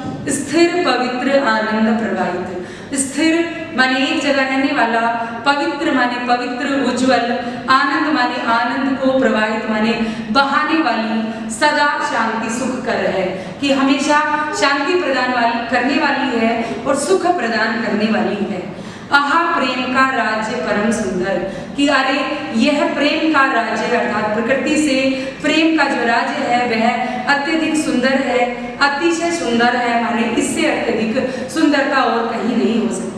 माने कवि फिर से यही बात कहते हैं पूरी पोएम में कि आप यदि प्रकृति से प्रेम करो तो उससे अधिक सुंदरता आपको और कहीं नहीं मिलेगी और दूसरी चीज खोजने की आपको आवश्यकता नहीं है। माने प्रकृति में वो खूबसूरती बिखरी हुई है, आप उसे मन से चाहो तो हर आनंद आपको प्राप्त हो सकता है। नमस्कार, आज हम इस कविता में चंपा काले काले अक्षर नहीं चिन्हती का भावार्थ सीखेंगे, जिसमें कवि त्रिलोचन जी ने एक अनपढ़ युवती की मानसिकता पर प्रकाश डाला कि वो पढ़े लिखे लोगों के बारे में क्या सोचती है और पढ़ाई लिखाई उसके लिए क्या मायने रखती है। ये सब भावार्थ इस कविता में दिया हुआ है। चंपा, चंपा नाम की एक लड़की है जो काले काले अक्षर माने अक्षर नहीं चिन्हती, चिन्हती अर्थात पहचानती, माने काले काले अक्षर क्या लिखे हुए हैं उसके बारे में उसको पहचान नहीं है। मैं जब पढ़ने लगता हूँ तब वह आ जाती है। कवि कहता है कि जब मैं पढ़ने बैठता हूँ तो चंपा मेरे पास आ जाती है, खड़ी खड़ी चुपचाप सुना करती है और चुपचाप पास में खड़ी रहती है, सुनती रहती है। उसे बड़ा अचरज होता है, अचरज माने आश्चर्य होता है कि वह आश्चर्य करती है कि इन काले चिन्हों से कैसे ये सब स्वर निकला करते हैं, कि माने जो मैं वर्णमाला बोलता हूँ, जो अक्षर बोलता हूँ, जो शब्द बोलता हूँ, उनमें ध्वनि होती है। तो चंपा को ये अफसोस होता है कि इन काले काले अक्षरों से नई नई ध्वनि कैसे निकलती हैं, इनका अर्थ अलग कैसे हो सकता है, क्योंकि वह अनपढ़ है, पढ़ना लिखना उसे नहीं आता। चंपा सुंदर की लड़की है। सुंदर नाम का एक ग्वाला है जो गाय चराता है, तो चंपा सुंदर की लड़की है। सुंदर ग्वाला है, गाय भैंसे रखता है, वो गाय और भैंसे रखता है। चंपा चौपायों को लेकर, चौपायों माने चार पैरों वाले अर्थात पशुओं को लेकर, जानवरों को लेकर चरवाही करने जाती है। चरवाही माने उनको चराने के लिए, पशुओं को चराने के लिए ले जाती है।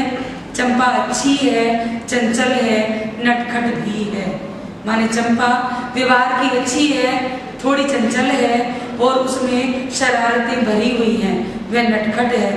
कभी कभी उद्यम करती है, माने कभी कभी वह अपनी शरारतें थोड़ी ज्यादा करती है, सामान को इधर उधर भी कर देती है, कवि को परेशान करती है। जैसे कभी कलम चुरा देती है, छुपा देती है, जैसे तैसे उसे ढूंढकर जब लाता हूँ। कभी कहता है कि जब मैं काम करने बैठता हूँ तो कभी वह मेरी कलम छुपा देती है। जब मैं उस कलम को खोज कर लाता हूँ तो पाता हूँ अब कागज गायब, माने जब आकर देखता हूँ तो मेरे कागज सॉरी गायब हो जाते हैं।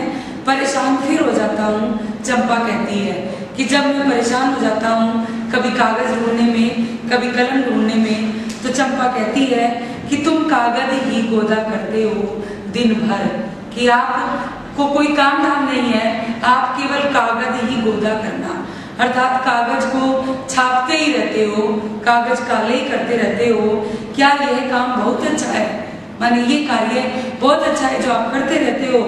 यह सुनकर मैं हंस देता हूँ, क्योंकि इस भाव में जो सुंदर की लड़की चंपा है ग्वाले की, उसमें बड़ी सरलता सज्जनता नजर आती है, भोलापन दिखता है। तो इस बात को सुनकर वह उस पर हंस देता है। फिर चंपा चुप हो जाती है, अर्थात चंपा सीधी सादी बोली लड़की है, सुंदर की ग्वाले की बेटी है, उसने पढ़ना लिखना नहीं सीखा। तो कवि को देखकर उसे आश्चर्य होता है, अफसोस होता है। उस दिन चंपा आई, मैंने कहा कि चंपा तुम भी पढ़ लो, माने एक दिन कवि बैठकर पढ़ाई लिखाई का कार्य कर रहा था तो चंपा आती है। कवि कहता है कि चंपा तुम भी पढ़ लो, हारे गाड़े काम सरेगा। हारे गाड़े माने कभी मुसीबत के समय में काम सरेगा, माने काम आएगा, क्योंकि पढ़ाई लिखाई कभी खराब नहीं जाती, कभी मुसीबत में आपके बुरे समय में वह काम अवश्य आती है।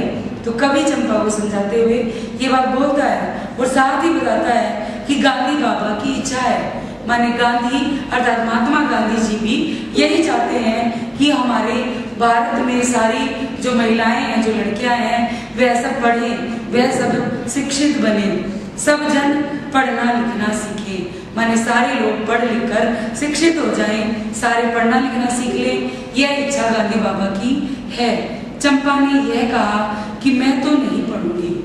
चंपा ने फिर से कवि को ये बात बोली है कि मैं नहीं पढ़ूंगी, क्योंकि तुम तो कहते थे गांधी बाबा अच्छे हैं, कि मानो आप तो ये कहते थे कि गांधी बाबा अर्थात महात्मा गांधी बहुत अच्छे हैं, फिर वे पढ़ने लिखने को कैसे बात कहेंगे, कि वो पढ़ने लिखने की बात क्यों करते हैं। क्योंकि चंपा को ये लगता है कि हमारे समाज में सारी जो महिलाएं हैं वो अनपढ़ रहती हैं और हमें अपनी परंपराओं का पालन करना है। यदि मैं पढ़ाई लिखाई करूंगी तो परंपराओं से हट जाऊंगी और अपनी परंपराओं को त्याग देना, अपने परंपराओं के विरुद्ध कार्य करना है। इसलिए उसको लगता है कि चंपा के लिए गांधी बाबा ने ये बात गलत बोली है। तो मैं तो नहीं पढ़ूंगी। चंपा अपनी जिद करती है कि मुझे पढ़ाई नहीं करनी। कवि ने कहा कि चंपा पढ़ लेना अच्छा है, कि चंपा पढ़ाई कर लेना बहुत अच्छा होता है। ब्याह तुम्हारा होगा, तुम गोने जाओगी, माने जब आपकी शादी हो जाएगी और आप ससुराल चली जाओगी तो कुछ दिन बालम संग रहकर, माने कुछ दिन अपने पति के साथ रहकर या पति आपके साथ रहकर चला जाएगा जब कलकत्ता। इस लाइन में शोषण की प्रवृत्ति उजागर होती है, माने लोग पैसे कमाने के लिए दूसरी जगह पर पलायन कर जाते हैं। यह भाव इस लाइन में छिपा हुआ है। वो कहते हैं कि कुछ दिन पति आपके साथ रहकर जब पैसे के लिए कलकत्ता चला जाएगा। कि चंपा बोली तुम कितने झूठे हो देखा, माने चंपा क्या करती है, आपको मैं दोबारा से रिवाइज करा देती हूँ एक बार, कि चंपा जब कभी लिखता है, पढ़ता है, बैठता है, अपना कोई काम करता है तो उसके पास आ जाती है और आकर कभी कलम छुपा देती है, कभी कागज छुपा देती है, कभी इंक उठा लेती है, तो कवि को परेशान करती है। अब कवि बेचारा परेशान तो होता है शरारतों में, लेकिन कहीं ना कहीं उसे अच्छा भी लगता है और वो बार बार उसको कहता है कि चंपा तुम भी पढ़ना लिखना सीख लो। तो चंपा मना कर देती है पढ़ने के लिए। तो वो कहते हैं कि गांधी बाबा कहते हैं आप पढ़ लो। तो चंपा कहती है कि तुम कितने झूठे हो देखा, हाय राम तुम कितने झूठे हो, पढ़ लिख कर इतने झूठे हो, माने आप कितना झूठे हो। कवि को बोलती है आप कितना झूठ बोलते हो, माने हे भगवान पढ़ने लिखने के बाद भी आप इतने झूठे हो सकते हैं, ऐसा चंपा को विश्वास नहीं होता। तो वो कहती है कि क्यों नहीं हो सकते, क्योंकि गांधी बाबा तो झूठ नहीं बोल सकते, गांधी बाबा पढ़ने की बात नहीं कर सकते। फिर कवि कहते हैं कि आपकी जब शादी हो जाएगी, आप ब्याह के जाएंगी तो आपको चिट्ठी पत्री लिखने के लिए पढ़ाई लिखाई की आवश्यकता होगी। तो तब चंपा कहती है कि आप झूठ बोलते हो, मैं तो ब्याह कभी न करूंगी, माने मैं तो ब्याह ही नहीं करूंगी, अर्थात विवाह माने शादी नहीं करूंगी। और कहीं जो ब्याह हो गया, माने अगर कहीं मेरी शादी हो भी गई, मेरा विवाह हो भी गया, तो मैं अपने बालम को संग साथ रहूंगी, माने मैं अपने पति के साथ रहूंगी। यानी जब दूर नहीं रहूंगी तो चिट्ठी लिखने की, पत्र लिखने की मुझे आवश्यकता ही नहीं होगी, और पत्र की आवश्यकता नहीं होगी तो पढ़ाई लिखाई से क्या मतलब रहा। इसलिए यदि शादी हो भी गई तो मैं अपने पति के साथ ही रहूंगी, कलकत्ता मैं कभी न जाने दूंगी, माने अपने पति को कलकत्ता नहीं जाने दूंगी। तात्पर्य क्या है कि अपने से दूर, अर्थात लोग पैसा कमाने के लिए घर से दूर जाकर बस जाते हैं। तो कवि कहते हैं कि चंपा क्या बोलती है कि मैं कभी भी अपने पति को पैसे कमाने के लिए अपने से दूर जाकर नहीं रहने दूंगी। कलकत्ता पर बजर गिरे, माने कलकत्ता पर क्या हो, बजर माने पत्थर पड़े, अर्थात कहने का अभिप्राय ये है कि कलकत्ता नष्ट हो जाए, यानी वह जगह मैं अपने पति को इसलिए नहीं भेजना चाहती क्योंकि वहां जाकर यदि दूरियां बनती हैं तो चंपा को पसंद नहीं है। इसलिए न तो कलकत्ता वह खुद जाएगी, और लोग जो पढ़ लिख कर दूसरी जगह जाकर नौकरी करने लग जाते हैं उनके लिए भी ये व्यंग किया गया है एक तरीके से। तो कवि कहते हैं कि चंपा मानती है कलकत्ता पर वज्र गिरे, इसलिए मैं अपने पति को कलकत्ता कभी नहीं भेजूंगी और शादी के बाद हमेशा मैं उन्हें अपने साथ ही रखूंगी। नमस्कार, आज हम हे भूख मत मचल कविता का सार भावार्थ पढ़ेंगे जो अक्क महादेवी द्वारा रचित है। इसमें कवियत्री ने इंद्रियों पर नियंत्रण करने का संदेश दिया है। वो अपने आराध्य शिव का संदेश सुनाती हैं सबको और कहती हैं कि हे भूख मत मचल, माने इंसान को जो उसकी इंद्रियां हैं वो बहुत ज़्यादा परेशान करती हैं। भूख लगती है, खाना खाने के लिए दौड़ता है, इंसान परेशान हो जाता है। तो वो कहते हैं कि हे भूख मत मचल, माने मुझे व्याकुल मत बना, प्यास तड़प मत, कि हे प्यास मुझे तड़पा मत, हे नींद मत सता। माने निद्रा क्या करती है, इंसान को सताती है, सोने के लिए, आलस्य के लिए मजबूर बना देती है। तो महादेवी जी बोल रही हैं कि हे नींद मुझे सता मत, क्रोध मचा मत उथल पुथल, माने जब इंसान के अंदर क्रोध आता है तो उसके मन में उथल पुथल हो जाती है, बेचैन हो जाता है। तो वो कहती हैं कि हे क्रोध मुझे उथल पुथल मत कर, माने मेरे मन में बेचैनी पैदा मत कर। हे मोह पाश अपने ढीले लोभ मत ललचा, कि मोह क्या करता है, पाश माने बंधन में बांध लेता है। तो वो बोलती हैं कि हे मोह, अपने पाश माने अपनी रस्सियों को, अपने बंधनों को ढीला बनाकर रखो, मुझे जकड़िए मत, और लोभ मत ललचा, मुझे अपनी तरफ आकर्षित मत कर, यानी मेरे मन में लालच पैदा मत कर। हे मद, मद माने अहंकार, मत कर मदहोश, कि अहंकार में हम मदहोश हो जाते हैं, मस्त हो जाते हैं, दूसरे की भावनाओं की कद्र नहीं करते, अपने गर्व में अभिमान में भूले रहते हैं। तो कहते हैं हे मद, हे अहंकार, मुझे मदहोश मत बना। ईर्ष्या जला मत, ईर्ष्या क्या करती है, लोगों के अंदर जलन पैदा करती है, सामने वाले से द्वेष भाव करने को मजबूर कर देती है। तो वो कहती है हे ईर्ष्या, मुझे जलाओ मत, मुझे कष्ट मत दो। ओ चराचर, चर और अचर माने जड़ और चेतन दोनों के लिए, प्राणियों के लिए बोला है, मत चूक अवसर, कि इस मौके को मत गवा।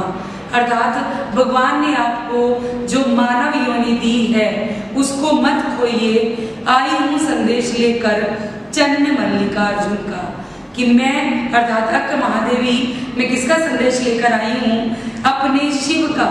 मल्लिकार्जुन, चन्न मल्लिकार्जुन माने शिव का, जो सबका कल्याण करने वाले हैं, मैं उनका संदेशा लेकर, अपने आराध्य का संदेशा लेकर आपके पास आई हूँ। क्योंकि 84 लाख योनियों में भटकने के बाद इंसान योनि प्राप्त होती है, और वो सब ये जो हमारे अंदर षट विकार हैं ये हमें घेर लेते हैं। तो वो उनको कहती हैं कि आप इनके चक्करों में न पड़िए और मनुष्य योनि होने का लाभ उठाइए, अपने अवसर को मत चूकिए और आप ईश्वर की आराधना कीजिए।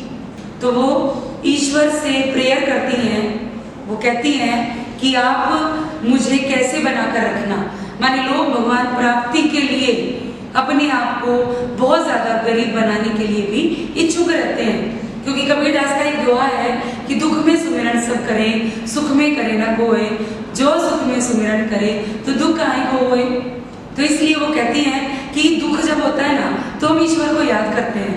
ऐसे ही बोलती है महादेवी जी कि हे मेरे जूही के फूल जैसे ईश्वर, अपने शिव के लिए बोल रही हैं, अपने आराध्य के लिए बोल रही हैं कि जूही के फूल के समान ईश्वर तुम मेरे लिए ऐसे हालात पैदा कर दो कि मैं क्या करने को मजबूर हो जाऊं, मंगवाओ मुझसे भीख, माने मुझे इतना गरीब बना दो कि मुझे भीख मांगने पर मजबूर कर दो, और कुछ ऐसा करो कि इतना ज्यादा गरीब बनाओ, ऐसा करो कि भूल जाऊं अपना घर पूरी तरह, माने मैं अपना घर बार, अपनी सारी चीजें, अपनी सारी इच्छाएं, सुख साधन पूर्ण रूप से भुला दूं, कि भूल जाऊं अपना घर पूरी तरह और झोली फैलाऊं और न मिले मुझे भीख, माने मैं सारे सुख साधन भूल जाऊं, मैं भीख मांगने के लिए झोली फैलाऊं सबके सामने, मगर इतनी मजबूर हो जाऊं कि मुझे मांगे से भीख भी ना मिले, कोई हाथ बढ़ाए कुछ देने को। कि बहुत सारे लोगों के अंदर परमात्मा का वास है, वैसे तो सभी के अंदर ही है, लेकिन बहुत सारे लोग होते हैं जो लोगों की मदद करने को आगे आते हैं। तो वो यदि मेरी मदद करने के लिए आगे आए, कुछ हाथ आगे बढ़ें, तो वे भी गिर जाएं नीचे, माने वो भी नीचे गिर जाए, और मैं यदि झुकूं उसे उठाने के लिए कि उन्होंने मेरे हाथ में मानो भोजन ही रखा है, तो वो नीचे गिर जाए, और जब मैं उसे उठाने के लिए नीचे झुकूं तो कुत्ता आ जाए, माने उस भोजन को उठाकर कुत्ता खा जाए। तात्पर्य है कि मुझे भोजन भी नसीब ना हो, तो तब हर पल मैं ईश्वर का नाम जपूंगी, तुझे याद करूंगी, तेरे सानिध्य में रहूंगी, संसर्ग में रहूंगी, और उसे झपट कर छीन ले मुझसे, यानी वो कुत्ता उस भोजन को जबरदस्ती छीन कर मुझसे ले जाए, तब मुझे तेरी प्राप्ति होगी, तेरे नाम को मैं कभी नहीं भूल पाऊंगी। तो कवियत्री अपने आप को दीन बनाने के लिए बोलती हैं। क्यों बोलती हैं? क्योंकि उन्हें ईश्वर की प्राप्ति चाहिए, भगवान की साधना चाहिए, और भौतिक सुख साधनों से वो दूर रहना चाहती है। पाश कवि द्वारा रचित जो सबसे खतरनाक शीर्षक की कविता है वो पढ़ेंगे।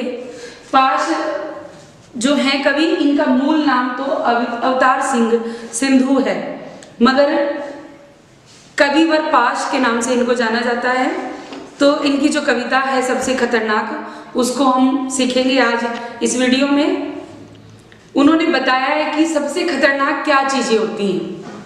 लोग ये सोचते हैं कि कमाया हुआ धन यदि लुट जाए तो वो खतरनाक होता है। होता तो है, क्योंकि कोई कितनी मेहनत से कमा कर लाता है और उसकी चोरी हो जाए, उसको लूट लिया जाए, तो देखो उससे खतरनाक उसके लिए क्या होगा।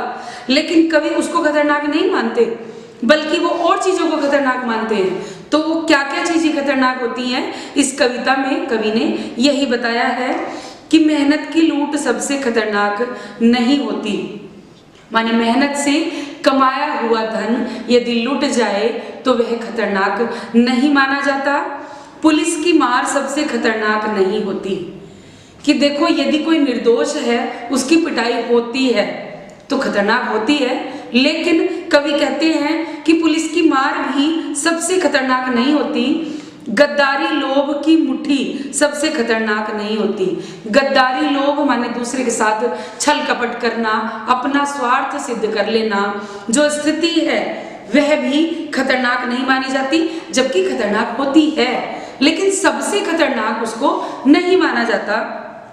बैठे बिठाए पकड़े जाना बुरा तो है।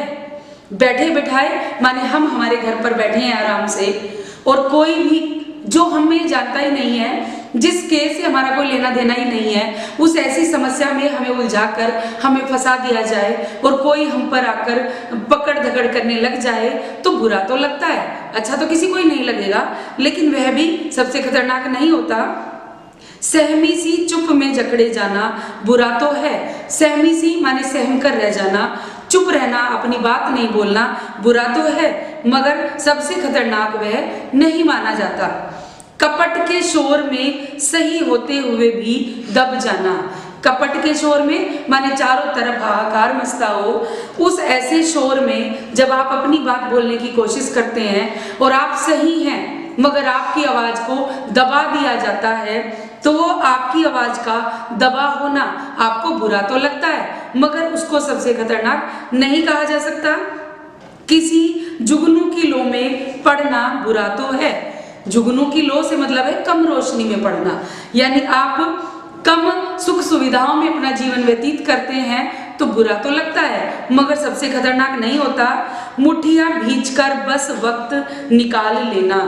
मुठिया भींचकर वक्त निकाल लेने से मतलब है मजबूरी को सहते हुए भी अपने मन को दबाकर रखना, अपने मन की बात मन से बाहर ना निकालना बुरा तो लगता है, मगर सबसे खतरनाक स्थिति कभी इसको नहीं मानता। ये सारी चीजें बुरी लगने वाली हैं, क्योंकि इंसान वो भी होते हैं जो सारी सुख सुविधाओं में जीते हैं, वो उतना करते भी नहीं है। कुछ लोग हैं मेहनत भी करते हैं, सारे अच्छे भी होते हैं, लेकिन उनके साथ फिर भी गलत होता है तो बुरा तो लगता है। लेकिन उसको कवि ने, जो कवि है पाश कविवर, उन्होंने सबसे खतरनाक नहीं माना। मुर्दा शांति से भर जाना। मुर्दा बोलते हैं शव को। अब शांति से भरने से मतलब, क्योंकि शव वो स्थिति होती है जब इंसान की प्राणवायु निकल चुकी होती है और इंद्रियां सारी शिथिल हो जाती हैं, फिर उसके साथ जो भी प्रतिक्रिया हो उसका उसको पता ही नहीं होता। तो मुर्दा की भांति प्रतिक्रियाहीन हो जाना, यानी शांति से भर जाना, न होना तड़प का, माने मन में कोई तड़पन नहीं होना, सब सहन कर जाना, यानी सारी चीजों को सहन करते रहना, यानी सामने वाले ने आपके ऊपर अन्याय किया, आपने उसके प्रति कोई प्रतिक्रिया नहीं की। कैसे? क्योंकि आपके अंदर तो मुर्दा जैसी शांति आई हुई है, आपको तो सारी चीजें सहन करने की आदत बनी हुई है, तो इसलिए तड़प कर रहना मन करता है करने का, लेकिन आप कुछ नहीं कर पाते, फिर भी उसको सहन करते रहते हैं। घर से निकलना काम पर और काम से लौटकर घर आना, माने घर से आप निकले हैं काम के लिए और काम से करने के बाद अपने दफ्तर से लौटकर आप घर आते हैं और बिल्कुल शांत रहते हैं, तो वह स्थिति सबसे खतरनाक होती है। क्यों होती है? क्योंकि मुर्दा तो वो स्थिति होती है जब इंसान प्रतिक्रियाहीन होता है, और इंसान प्रतिक्रियाहीन तब होता है जब उसे कुछ भी ना कहने की आदत होती है। ऐसा नहीं है, कभी आज तक किसी ने मुर्दे से पूछा ही नहीं जब उसको जलाया जाता है शव को, क्या तुझे दर्द होता है? क्योंकि वो बता नहीं पाता, दर्द तो कहीं ना कहीं होता ही होगा। तो इसलिए कवि ये बताने की कोशिश करते हैं कि जब इंसान की ऐसी स्थिति हो जाए कि वो काम के लिए घर से निकले, काम करने के बाद चुपचाप घर आ जाए और किसी से कोई भी बात न बोले, अर्थात सारी चीजों को जो रास्ते में उसने देखी हैं उन सबको अनदेखा कर दे, तो वह स्थिति सबसे खतरनाक होती है। क्यों होती है? क्योंकि उस समय वह स्वार्थी जीवन जीता होता है, सिर्फ अपने लिए जीता है कि मैं घर से गया और मैं घर तक वापस आ गया। यानी रास्ते में क्या था, क्या किसके साथ गुजरता है, क्या मेरे साथ गुजरता है, मुझे सहना है, चुप रहना है और अपना काम करना है, वो स्थिति सबसे खतरनाक होती है। क्यों बोला है ये? क्योंकि देखो, जब तक हम अन्याय के खिलाफ आवाज नहीं उठाते, सामने वाला हमारे ऊपर दबाव बनाता रहेगा और हम उसको बराबर सहकर उसी के बराबर भागीदार बनते रहेंगे। तो अपने लिए बोलना, अपने मन की बात कहना भी एक समस्या से हल निकालना होता है। तो हमारे सपनों का मर जाना, यानी तब क्या होता है? हमारे सपनों का मर जाना होता है। जब हम अपने मन की बात बोलते ही नहीं है तो हमारे कोई सपने ही नहीं होते। तो सपनों का मर जाना सबसे खतरनाक वह घड़ी होती है कि सपनों का मर जाना भी खतरनाक होता है, और वह घड़ी का मतलब है समय से, कि वह समय सबसे खतरनाक होता है जब आपकी कलाई पर चलती हुई जो घड़ी है वह आपकी निगाह में रुकी हुई हो। क्यों होता है? क्योंकि समय उस समय स्थिर हो चुका होता है, यानी आप समय के साथ परिवर्तनशील नहीं हैं, आप समय के साथ नहीं चल रहे हैं। तो चलती हुई घड़ी भी आपके लिए रुकी हुई के समान हो जाएगी, और जब ऐसी स्थिति हो जाएगी तो वह समय आपके लिए सबसे खतरनाक होगा। आपकी निगाह में वह रुकी हुई घड़ी आपके लिए कहीं ना कहीं गलत साबित होगी। सबसे खतरनाक वह आंख होती है। अभी बोला था पहले कवि ने, लूट हो जाए, मारपीट हो जाए, आपके ऊपर निर्दोष होते हुए भी दोष डाल दिया जाए, वो सारी चीजें खतरनाक नहीं है। लेकिन उन्होंने बोला है कि वह आंख सबसे खतरनाक होती है जो सब कुछ देखती हुई भी जमी बर्फ होती है। यानी उसकी आंखों के सामने सब कुछ चल रहा है, सब कुछ गलत हो रहा है, मगर देखने के बाद भी वो कैसी स्थिर है? जैसे बर्फ जमी हुई है, यानी बर्फ के ऊपर कोई असर नहीं है। तो वह आंख, वह दृष्टि सबसे खतरनाक होती है, क्योंकि जमी बर्फ से मतलब है संवेदन शून्य होना, संवेदनहीन होना। तो इसलिए वह आंख सबसे खतरनाक होती है जिसकी नजर दुनिया को मोहब्बत से चूमना भूल जाती है। माने वह दृष्टि जो दुनिया में प्रेम से नहीं देखती, किसी के साथ प्रेम भाव नहीं रखती, एक दूसरे से अपनत्व की भावना नहीं रखती, वह दृष्टि सबसे खतरनाक होती है। जो चीजों से उठती अंधेपन की भाव पर ढुलक जाती है। तो चीजों से उठती अंधेपन की भाव क्यों बोला है? क्योंकि जब हम कहीं ऐसी स्थिति में होते हैं कि मान लीजिए चश्मा पहना है, भाव हो जाए तो हमें सामने का दिखना बंद हो जाता है। तो वो ऐसी स्थिति होती है कि अन्याय और अत्याचार देखकर भी हम मौन हो जाएं, हम अंधे हो जाएं, तो क्या होगा? वह अंधा हो जाना सबसे खतरनाक कहलाता है। जो रोजमर्रा के क्रम को पीती हुई एक लक्ष्यहीन, रोजमर्रा का क्रम माने प्रतिदिन की दिनचर्या, उसको पीती हुई माने उसको करते हुए, उसको झेलते हुए एक लक्ष्यहीन दोहराव के उलटफेर में खो जाते हैं। माने हम कहाँ खो जाते हैं कि दोहराव में पड़ जाते हैं। जीवन कैसे व्यतीत करना है, सुख से कैसे रहना, उन चीजों को भूल जाते हैं, सिर्फ अपने काम से मतलब रखते हैं। तो वह स्थिति सबसे खतरनाक होती है। सबसे खतरनाक वह चांद होता है। तो चांद का मतलब, यूं तो चंद्रमा आकाश में खिलता है, देखो तो सबके लिए चांदनी बिखेरता है। जब चांदनी बिखरती है तो चांदनी तो खुशी का प्रतीक होती है, लेकिन इन्होंने यहाँ बोला है वह चंद्रमा, वह चांद सबसे खतरनाक होता है जो हर हत्याकांड के बाद माने किसी की मृत्यु हो जाती है, कोई किसी को मार देता है, उसके बाद भी वीरान हुए आंगनों में चढ़ता हुआ है। वीरान हुए माने जो भयभीत हुए पड़े हैं खाली आंगन, क्योंकि उनमें रहने वाला कोई नहीं है, उनके ऊपर भी चांदनी बिखेरता है। क्या कहने की कोशिश की है कवि ने इसमें कि ऐसे लोग जो चंद्रमा की भांति खुश होते हैं, यानी उनको किसी की दुख से, कोई दुखी होने का भाव उनके मन में आता ही नहीं, उनको किसी के दुखों से कोई लेना देना ही नहीं है। जैसे चंद्रमा, अब चंद्रमा तो खिलता ही है, उनके लिए जहाँ दुख है उनके लिए वो गलत होगा और जहाँ खुशी है उनके लिए वो अच्छा होगा, मगर चंद्रमा तो खिला ही रहेगा। तो ऐसे लोग जो खुश होते हैं, किसी के दुखों से उसको कोई लेना देना नहीं है, वह चांद खतरनाक होता है, पर आपकी आंखों को मिर्ची की तरह नहीं गड़ता। क्यों बोला है, क्यों नहीं गड़ता मिर्ची की भांति? क्योंकि मिर्ची से आंखों में जलन होती है। हम कोई ऐसा दृश्य देखते हैं जहां हमारी आंखों को कष्ट हो तो हमारे मन को कष्ट होगा और हम उनके दुख में दुखी होंगे, मगर वो ऐसे लोग हैं जो दूसरों के कष्टों में परेशान नहीं होते, दुखी नहीं होते, तो उनके लिए वह चंद्रमा उनकी आंखों में मिर्ची की भांति पीड़ा नहीं देता, कष्ट नहीं देता। सबसे खतरनाक वह गीत होता है जो आपके कानों तक पहुंचने के लिए मानो मरसिए पड़ता है। मरसिए का मतलब है किसी की मृत्यु पर गाया जाने वाला गान। तो जो मृत्यु पर गाया जाने वाला गान है, जब वो हमारे कानों में पड़ता है, वह भी खतरनाक होता है। क्यों होता है खतरनाक? कि गान, ऐसे तो कौन गान गाता है, मगर यदि रोने की आवाज किसी के कान में आती है तो एक इंसानियत के नाते सबका दिल दुखी हो जाता है। तो उन्होंने बोला है कि लोग दुखी नहीं होते, परेशान नहीं होते, बल्कि खुश रहते हैं और उनको दूसरे की समस्या से कोई लेना देना नहीं है। आतंकित लोगों के दरवाजों पर जो गुंडे की तरह अकड़ता है, माने लोग कैसे होते हैं, डराते हैं। आतंकवादी क्या करते हैं, भय उत्पन्न करते हैं लोगों के मन में, तो उनकी भांति डराते हैं, उनको धमकाते हैं, उनको दबाने की कोशिश करते हैं। तो वह स्थिति सबसे खतरनाक होती है। रात होती है जो जिंदा रूह के आसमानों पर ढलती है।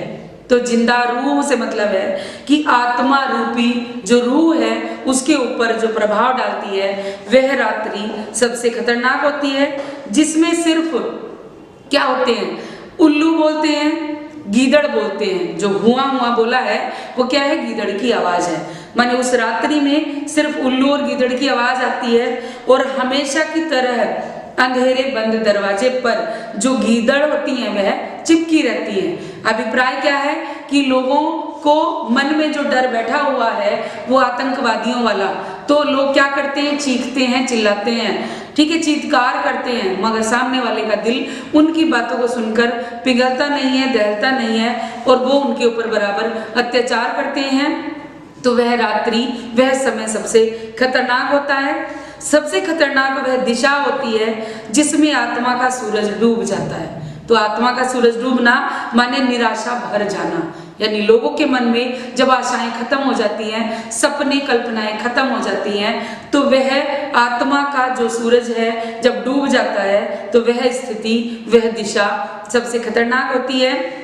और उसकी मुर्दा धूप का कोई टुकड़ा, मुर्दा धूप का टुकड़ा से मतलब कोई आशा की किरण, धूप से मतलब क्या है कि कोई आशा की किरण यदि उसमें फूटी हो तो आपके जिस्म के पूरब में चुभ जाए, माने कहीं से आए और आपको परेशान करे और आप उसको न सुने बल्कि अपनी आत्मा को मार दें, अपनी आशा को खत्म कर दें, तो वह दिशा सबसे खतरनाक होती है। मेहनत की लूट सबसे खतरनाक नहीं होती।